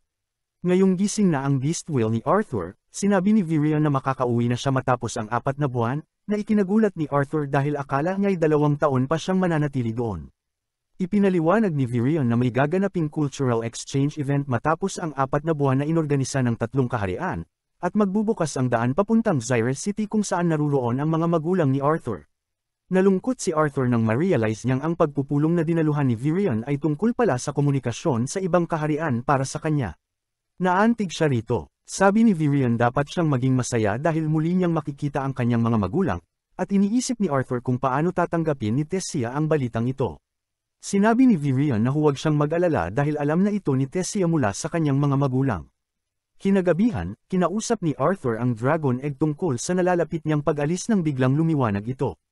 Habang unti-unting napipisa ang itlog, natakot si Arthur kung ano ang lalabas. Ngunit nang mabasag ang shell, isang cute na maliit na dragon na parang kuting ang lumabas. Agad na nabighani si Arthur sa kanyang kakulaitan. Ngunit nang bigla siyang kinagat nito sa braso, napagtanto niyang hindi ito ganoon kabait. Pero ang totoo, kinagat siya ng dragon para lagyan siya ng seal. Ngayon, naririnig na ni Arthur ang boses nito, kahit puro kalokohan lang ang sinasabi nito. Masaya pa rin siya na naririnig na niya ito. Pinangalanan niya itong Sylvie, mula sa pangalan ng kanyang ina na si Sylvia, at nag-isip kung ano ang ibig sabihin ng seal sa kanyang braso. Sa kahit anong kaso, hindi siya makapaniwala na isa na siyang ama sa edad na 8 taon. At habang nagtataka kung parang nasa Mushoku Tensei na naman siya'y nakatulog. Ang pagdating ng bagong alagang ito ay nakakagulat, at sabik akong malaman kung paano tatanggapin ito ng iba, lalo na si Tessia na kilala sa kanyang masiglang personalidad. Dumating ang susunod na umaga ng kasing bilis ng kaya nito. At gaya ng dati, si Tessia ang gumising kay Arthur mula sa kama. Bilang isang malalim matulog, wala talagang epekto ang magaan na haplos ni Tessia kaya inalis niya ang takip nitong kumot, at doon niya nakita ang kakaibang nilalang. Napalakas ang kanyang sigaw kaya't nagising si Arthur. Ang sigaw na inaakala kong gawa ng takot ay taliwas pala, si Tessia ay tuwang-tuwa sa bagong nilalang na ito. Binuhat niya ito at Neil Arrow na parang sanggol. Magkasama silang pumunta sa training ground upang makipagkita kay Virion. Habang naglalakad, ginagawa ni Tessia ang lahat upang mapalapit sa kanya si Sylvie. Ngunit ang alagang ito, pasensya na, halimaw pala, ay mas gusto lang ang kanyang amo. Pagdating nila sa training ground, hindi nagulat si Virion. Tinanong niya kung ito ba ay bunga ng assimilation ng Beast Wheel at sinabi ni Arthur na oo. Habang tinitingnan ni Arthur si Sylvie at iniisip kung paano siya maaaring itakwil ng lipunan, puno ng tanong ang kanyang mukha. Kahit hindi pa niya ito sinasabi, alam na ni Virion ang kanyang iniisip at agad sinabi na wala itong problema. Walang maniniwala na may dragon sa una pa lang, kaya pwede nilang sabihin isa lang itong espesyal na mana beast. Opisyal na nagsimula ang training sa araw na iyon at sinabi ni Virion na ngayong nailabas na ni Arthur ang kanyang beast mana, ang pinakamainam na gawin ay sanayin ito. Ano pa ba ang mas perpektong paraan ng pagsasanay kundi ang physical duel? Nag-transform si Virion sa kanyang spirit beast. Ang nilalang na ito ay kahindek-hindek. Ang tunog, enerhiya, at kahit ang madilim na liwanag mula rito ay nagpapayanig sa mga bata. Sila'y natakot. Para mas lalo pa, sinabi niya kay Arthur na labanan siya sa anyong iyon. Labanan siya, hindi maimagine ni Arthur iyon. Ni hindi niya makita ang nilalang at patuloy itong nawawala. Sumuko siya kaagad sa laban at tinanggap na talo na siya. Bumalik si Virion sa kanyang anyong elf at ipinaliwanag kay Arthur na ang nilalang na iyon ay tinatawag na Shadow Panther. Natutunan itong gamitin ang tunog at ilaw sa paraang hindi mo mararamdaman ang presensya nito. Sa kabila ng husay nito, ubos naman agad ang enerhiya ni Virion. Dahil tapos na siyang pahirapan si Arthur, kumuha siya ng pamalo para magsanay na sila ng maayos. Ilang araw ang lumipas, naging linggo, at marahil buwan na rin. Nasanay na ni Arthur ang kanyang beast will at mana. Malakas na siya ngayon at kaya na niyang labanan ang Shadow Panther.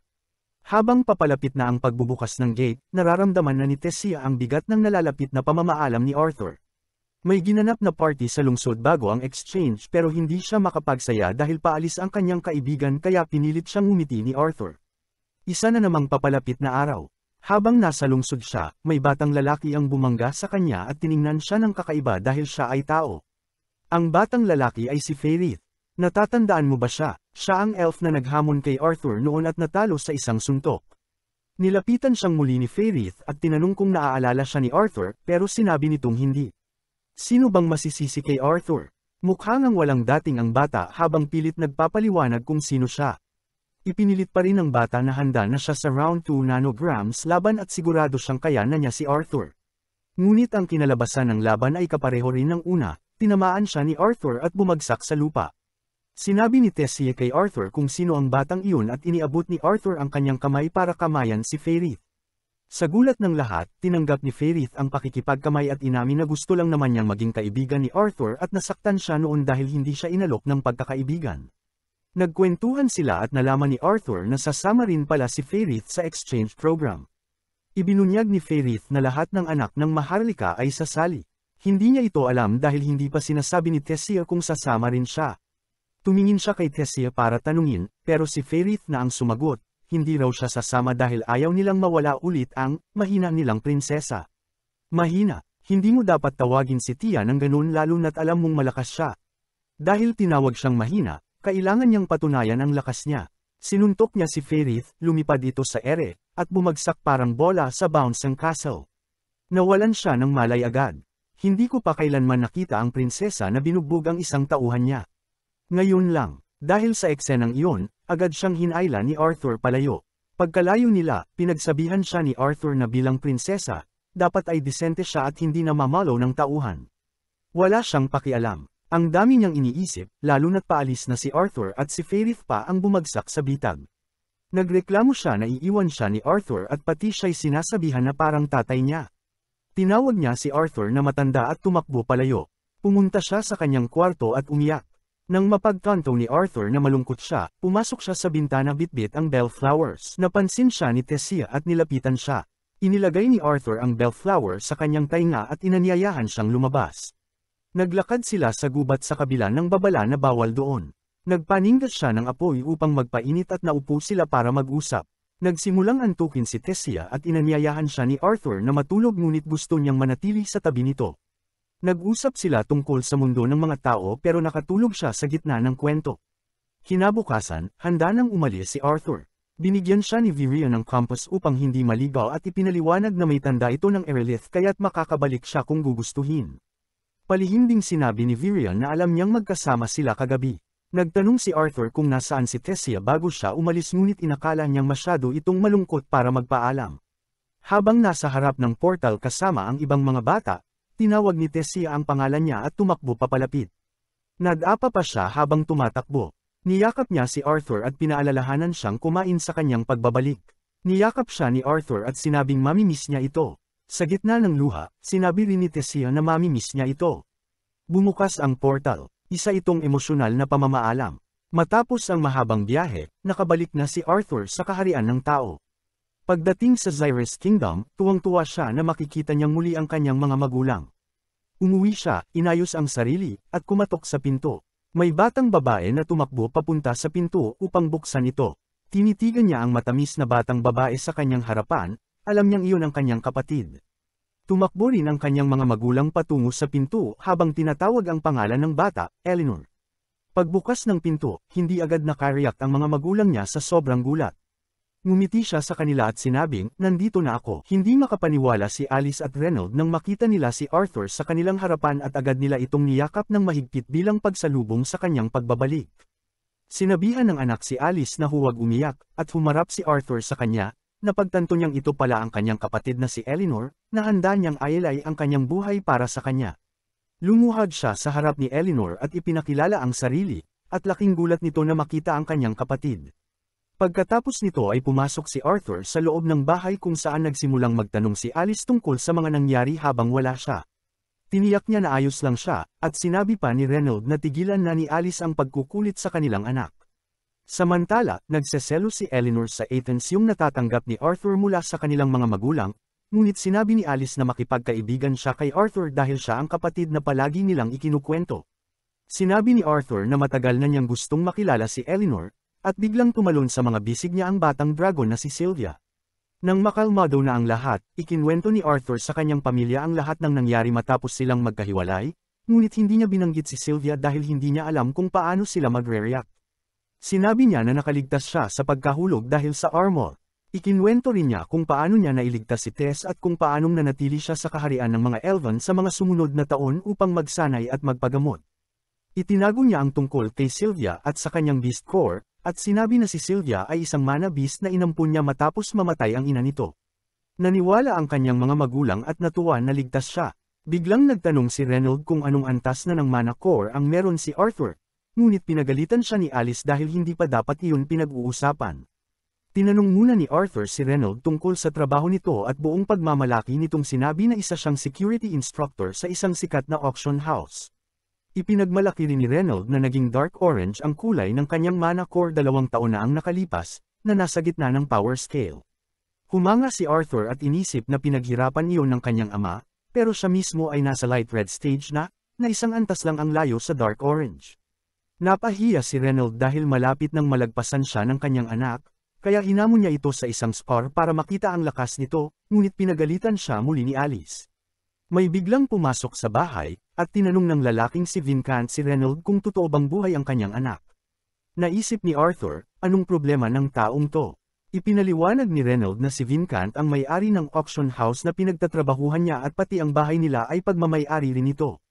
Binati ni Arthur si Vincent at ang asawa nito, at agad niyang naging kaibigan ang anak nilang si Lilia dahil sa kakulaitan ni Sylvia. Sinabi ni Reynold kay Vincent na maglalaban sila ni Arthur sa hardin at iniimbitahan siyang manood. Nagulat si Vincent pero sumama rin siya sa lahat. Hindi siya makapaniwala na nasa light red stage na ang mana core ni Arthur, pero sinabi ni Alice na mabilis matuto ang kanyang anak at walang dahilan para magsinungaling ito. Mahirap pa rin para kay Vincent na paniwalaan ito dahil kahit ang pinakamahusay na estudyante sa mga elite training school ay bihirang umabot sa light red stage sa edad na 13, pero si Arthur ay 8 pa lang. Samantala, natapos na sina Arthur at Reynold sa pag-iinit at sabay silang sumugod sa isa't isa. Nablock ni Arthur ang mga atake ni Reynold at bumawi ng sariling atake, ngunit nablock din ito ni Reynold at sinabing kailangan pa niyang magsanay. Laking gulat nito nang ipakita ni Arthur ang natutunan niya kay Virion at napaatras niya si Reynold, na humanga pero sinabing hindi na siya bibigyan ng isa pang pagkakataon para umatake. Pinukas niya ang kanyang mana sa kamao at naging apoy ito, na ikinagulat ni Arthur. Alam niyang sa mundong ito, bawat mana user ay may natatanging elementong ipinanganak sila. Para sa mga conjurer, madali itong tukuyin at gamitin, pero para sa mga augmenter tulad ni Reynold, kailangan ng matinding pagsasanay at pangunawa. Biglang binalot ni Reynold ng apoy ang kanyang buong katawan at sumugod kay Arthur, na nagawang ipagtanggol ang sarili pero napaatras. Naisip ni Arthur ang tungkol sa kapangyarihang tinatawag na Kai sa kanyang nakaraang buhay na katulad ng mana, ngunit ang Kai Master ay maaaring pumili ng elementong nais nila. Habang lumalaban, naisip niya na isinilang siya ngayon na walang partikular na elemento, na ibig sabihin ay maaari niyang gamitin ang lahat. Dahil sa kanyang pagsasanay mula sa nakaraan at sa ngayon, naniniwala siyang kaya niyang talunin si Reynold. Pinagtuunan niya ng mana ang kanyang mga kamao na nagsimulang maglabas ng gintong liwanag na ikinagulat ng lahat. Tumakbo siya papunta kay Reynold at hinarang ang naglalagablab na kamao nito gamit ang gintong aura. Ang banggaan nila ay nagdulot ng matinding shockwave na parehong nagpatalbog sa kanila. Naging agresibo si Reynold at nakalapat ng malakas na suntok kay Arthur. Habang muling tumatakbo si Arthur, naalala niya ang paggamit niya ng Kai Mastery sa pagsasanay kay Virion na lubhang nagpabuti ng kanyang resulta. Mabilis niyang na-master ang fire element kaya napagpasyahan ng matandang elf na itulak pa siya sa mas mataas na antas. Habang inaalala niya ito, pinalabas muli ni Arthur ang gintong aura at ginawang kidlat. Ang mga boltahe ng kidlat na lumalabas sa kanyang katawan ay nagsunog ng damuhan at napatitig lang si Reynold, dahil na-master ni Arthur ang mas mataas na anyo ng fire magic. Sabi ni Arthur sa kanya na masyado pang maaga para mag-ulat dahil marami pa siyang itinatago. Bigla siyang gumamit ng water magic at ginamit ang tubig mula sa fountain para atakihin si Reynold. Lahat ay nagulat nang makita siyang gumagamit ng dalawang klase ng magic ng sabay, at bahagyang nakaiwas si Reynold sa ataking mula sa kanyang likuran. Dahil doon, agad na pinigil ni Arthur ang kanyang mga atake at niyakap siya ni Reynold. Sinabi nitong sobrang proud siya sa kanya at tinanong kung kailan niya natutunan iyon. Sinagot siya ni Arthur na kamakailan lang niya natutunan iyon, pero hindi pa niya gaanong makontrol ang tubig. Habang normal lang ito para kina Alice at Elena, hindi makapagsalita sina Vincent at ang kanyang asawa, pareho nilang iniisip na henyo si Arthur. Maya-maya'y bumalik na silang lahat sa loob at naupo sa paligid ng hapagkainan. Sinabi ni Vincent kay Reynold na maliwanag ang kinabukasan ng anak niya. Sumang-ayon si Reynold, sinabing alam na niya iyon mula nang magising ni Arthur ang kanyang manacor sa edad na 3 at masira ang bahay nila. Nagulat si Vincent sa narinig, at habang tumatawa si Reynold ng may pagmamalaki, nahulog siya kasama ng kanyang upuan. Biglang tumayo si Vincent at iminungkahi na ipadala si Arthur sa Zyrus Academy. Nagulat si Reynold at tinanong kung sigurado siya, dahil ang Zyrus Academy ang pinakamahusay na paaralan para sa mga mago sa buong kontinente.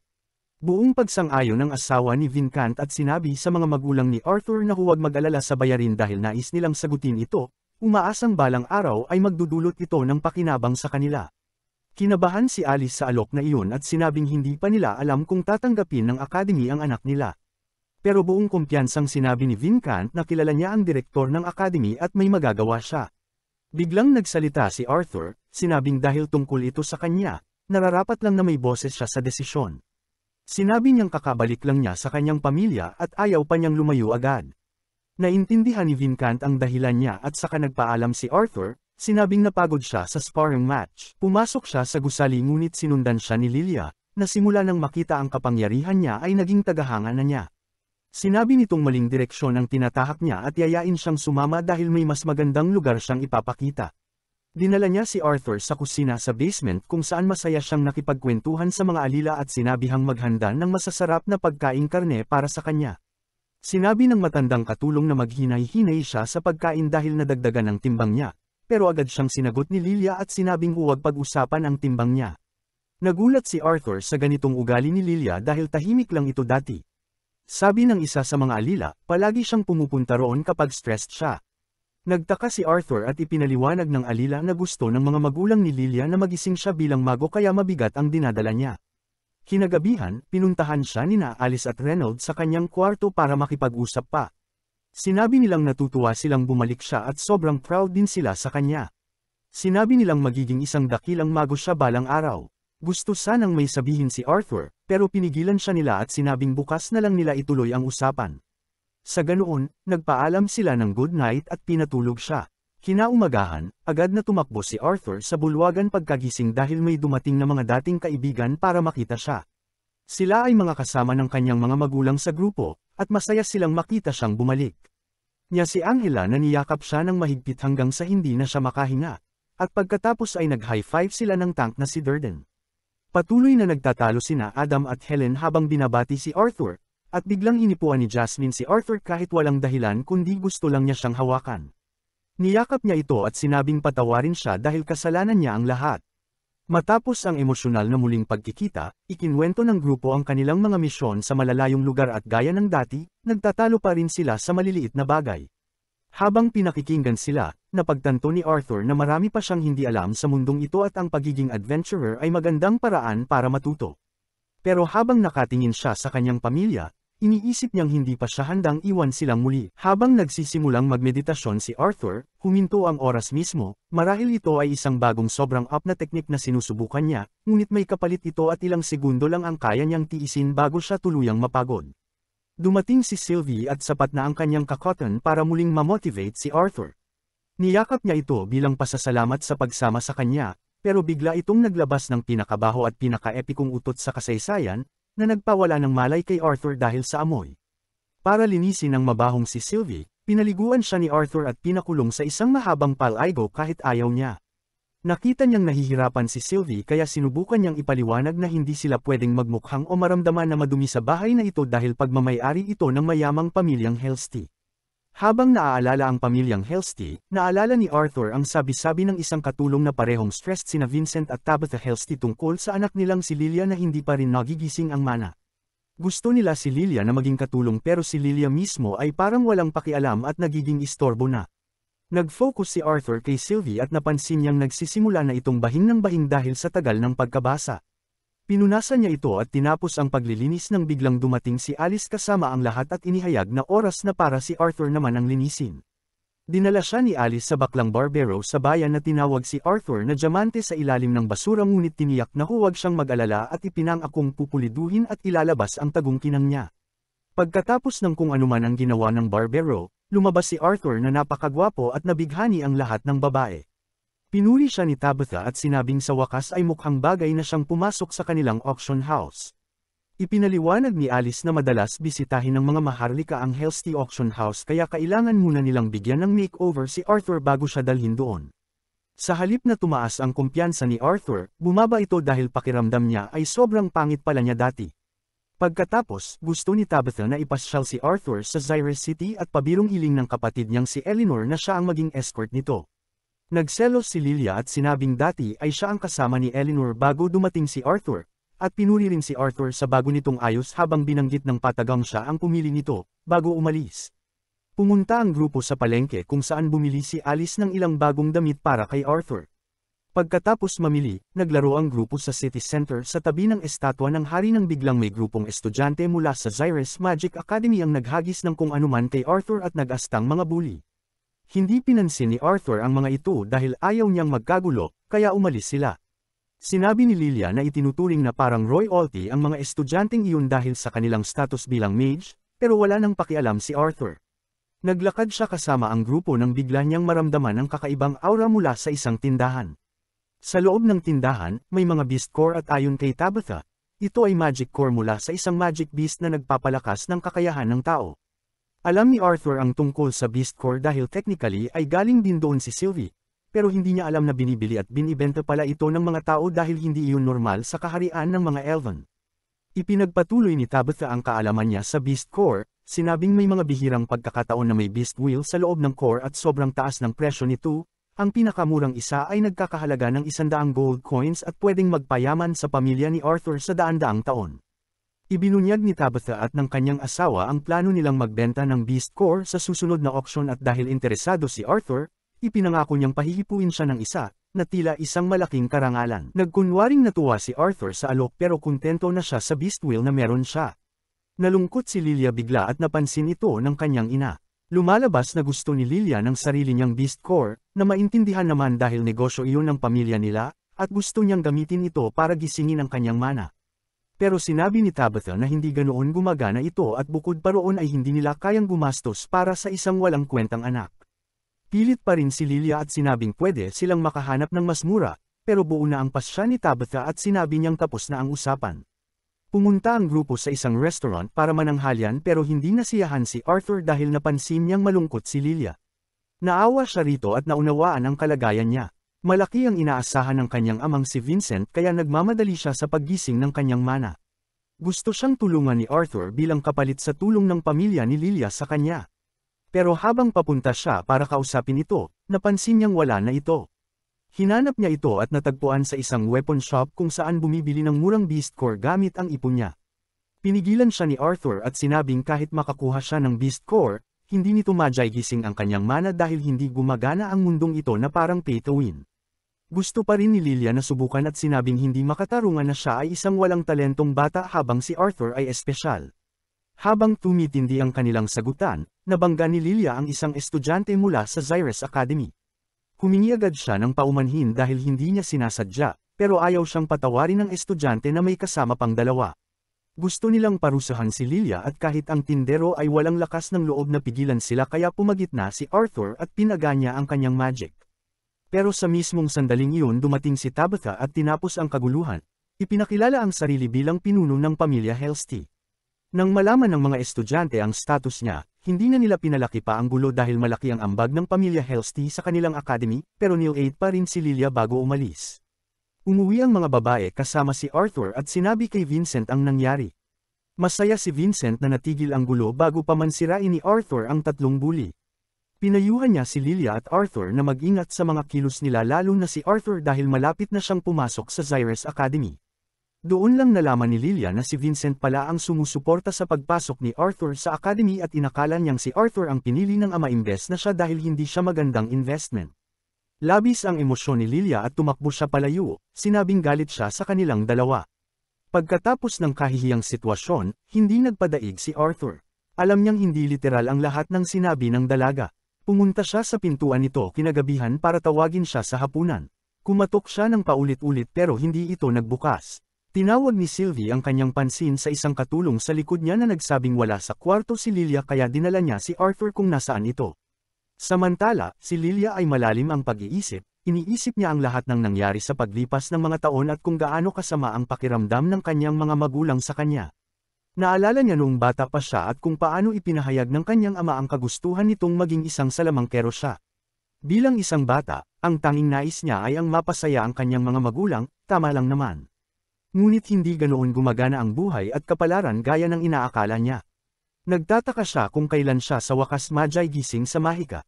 Naalala niya kung paanong ilang beses sinabi ng kanyang ina na hindi nila kailangang madaliin ang proseso niya, kung paanong hindi nawala ng pag-asa ang kanyang ama sa kabila ng mabagal niyang pag-unlad at sinabing nagbigay ito ng maraming donasyon sa akademya at kahit kailan pa siya magising ay siguradong matatanggap siya. Masakit sa kanya nang marinig niyang sinabi rin iyon ng kanyang ama sa isang batang lalaki na kararating lang ilang araw pa lang ang nakalipas, pakiramdam niya ay isa siyang kabiguan. Lalong lumala ang pakiramdam niya nang sabihin ng ibang estudyante sa akademya na pera lang ang gagamitin niya upang makabili ng mana core, pakiramdam niya ay isa siyang batang may lahat ng yaman pero hindi marunong gamitin ito. Dumating si Arthur at ginaisang siya sa kanyang pag-iisip.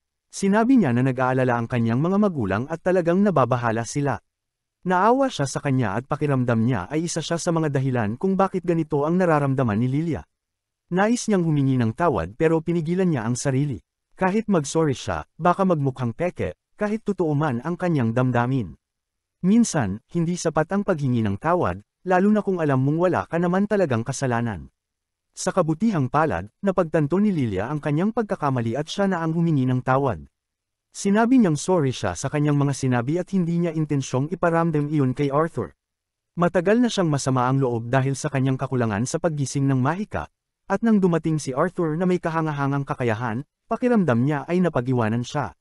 Lalo pang lumala ang pakiramdam niya nang tila lahat ng atensyon ng kanyang ama ay napunta kay Arthur mula nang dumating ito. Sinabi ni Arthur na hindi iyon totoo. Hinawakan niya ang mukha ni Lilia at lumiwanag ang mukha nito. Naiintindihan niya ang pakiramdam ng pagiging napag-iwanan. Ikinwento niya kung saan siya natutong magmahika, kung paano niya nakilala ang isang batang babae doon at kung paano siya nito tinrato. Ipinakita niya ang bellflower na ibinigay sa kanya ni Tessia at nagustuhan din ito ni Lilia. Ipinaliwanag niyang si Vincent ay sabik lang at iyon lang ang lahat, may tiwala ito sa kanya kaya nagtitiwala rin siya. Napagtanto niyang walang saysay ang motivational speech kung gusto niyang tumulong, kailangan niya itong gawin sa gawa. Tinanong niya kung gusto ni Lilia matutong magmahika at sumagot itong oo. Napagtanto niya na masama ang loob ni Lilia dahil anuman ang gawin ni Vincent, iisipin pa rin niyang gusto siyang gawing katulong. Maya-maya, nalaman ng mga magulang ni Lilia na umalis siya ng bahay. Nabahala sila kung bakit siya umalis kaya hinarap nila si Arthur upang malaman ang nangyari. Ibinunyag niyang pinadala niya ito sa lugar kung saan siya natutong magmahika. Nagalit si Vincent kahit pa para sa ikabubuti ito ni Lilia, dapat ay humingi muna siya ng pahintulot. Sinabi ni Arthur na kagustuhan ito ni Lilia at kung nakialam sila, baka magbago ang isip nito. Ibinigay niya ang sulat na isinulat ni Lilia para sa kanila. Sa sulat, humingi siya ng tawad dahil sa pagiging walang silbi. Sinabi niyang alam niyang wala siyang silbi para sa kanila kaya aalis siya upang matutong maging salamangkero at kahit gaano pa katagal, gigising siya bago siya bumalik. Lumuhad si Vincent na pagtanto niyang nagkamali siya. Ipinamukha niya kay Lilia na ang pagiging salamangkero lang ang paraan upang mapasaya ang pamilya, kaya ngayon pakiramdam ni Lilia ay wala siyang silbi kung wala ito. Umiyak siya kahit hindi magising ang kanyang kapangyarihan, siya pa rin ang mahal niyang anak at laging may silbi sa kanila. Narinig iyon ni Arthur kaya tinawag niya si Lilia at tinanong kung narinig niya si Vincent. Lumabas si Lilia at inamin na biro lang ang lahat, hindi siya umalis. Ginawa lang iyon ni Arthur upang malaman niya ang halaga niya sa kanyang mga magulang. Humingi siya ng tawad sa kanilang dalawa sa biro, pero si Arthur ang yumako ng paghingi ng tawad, siya naman daw ang nagsimula.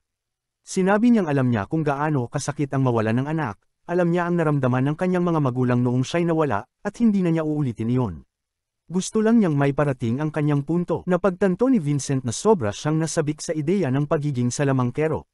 Nagtataka ako kung bakit sa tingin niya ay madali ito. Kung ganoon kadali, bakit hindi rin siya naging salamangkero? Humingi siya ng tawad kay Arthur sa pagtangkang ipadala ito sa akademya kahit kakatagpo pa lang niya muli ang kanyang mga magulang. Nilapitan niya ang kanyang anak at niyakap ito kasama si Tabitha. Sinabi niya na anuman ang mangyari, anak pa rin nila ito at hindi na niya kailangang pumasok sa akademya. Ngumiti siya at sinabing gusto pa rin niyang maging salamangkero at pumasok sa akademya kahit gaano pa ito katagal. Dahil ayos na ang isyu sa isipan nila, naghanda na si Arthur upang tulungan siyang gisingin ang kanyang kapangyarihan. Pinaupo niya si Lilia at Eleanor. Sinabihan niya silang huminga, dahil alam niyang ang paghinga ang isa sa pinakamabilis na paraan upang makakonekta sa mahika. Pinapikit niya sila at pinaulit-ulit ang paghinga, makikita raw nila ang maningning na mga bituin. Gaya ng inaasahan, sinabi ni Eleanor na nakakita siya ng mga bituin pero biglang nawala. Alam niyang dahil ito sa pagtigil niya sa paghinga kaya pinasunod niya ulit. Ngunit nagtaka si Lilia kung bakit wala siyang nakikita. Lumapit siya at tinapik ang kanilang mga likod, sinusubukang i-connecta ang kanyang mana sa kanila. Sa wakas, nakita ni Lilia ang kanyang mga bituin. Sinabi niyang para itong bellflower na ipinakita ni Arthur noon. Tuwang-tuwa ang kanyang mga magulang at agad nag-organisa ng salo-salo upang ipagdiwang ang kaganapan. Sa party, sinabi ni Arthur na kailangang mag-ensayo ni Lilia ng mga 2 taon upang masanay, ngunit hanggat patuloy siyang humihinga ng malalim, magiging ayos siya.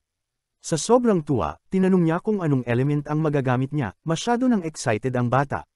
Natawa silang dalawa sa kanyang kasabikan. May dumating na lalaki sa lungsod kasama ang maraming entourage, siguro hari siya. Narinig niya ang tungkol sa auction house at ang tanging layunin niya sa pagpunta ay upang makita kung ano nga ba ito.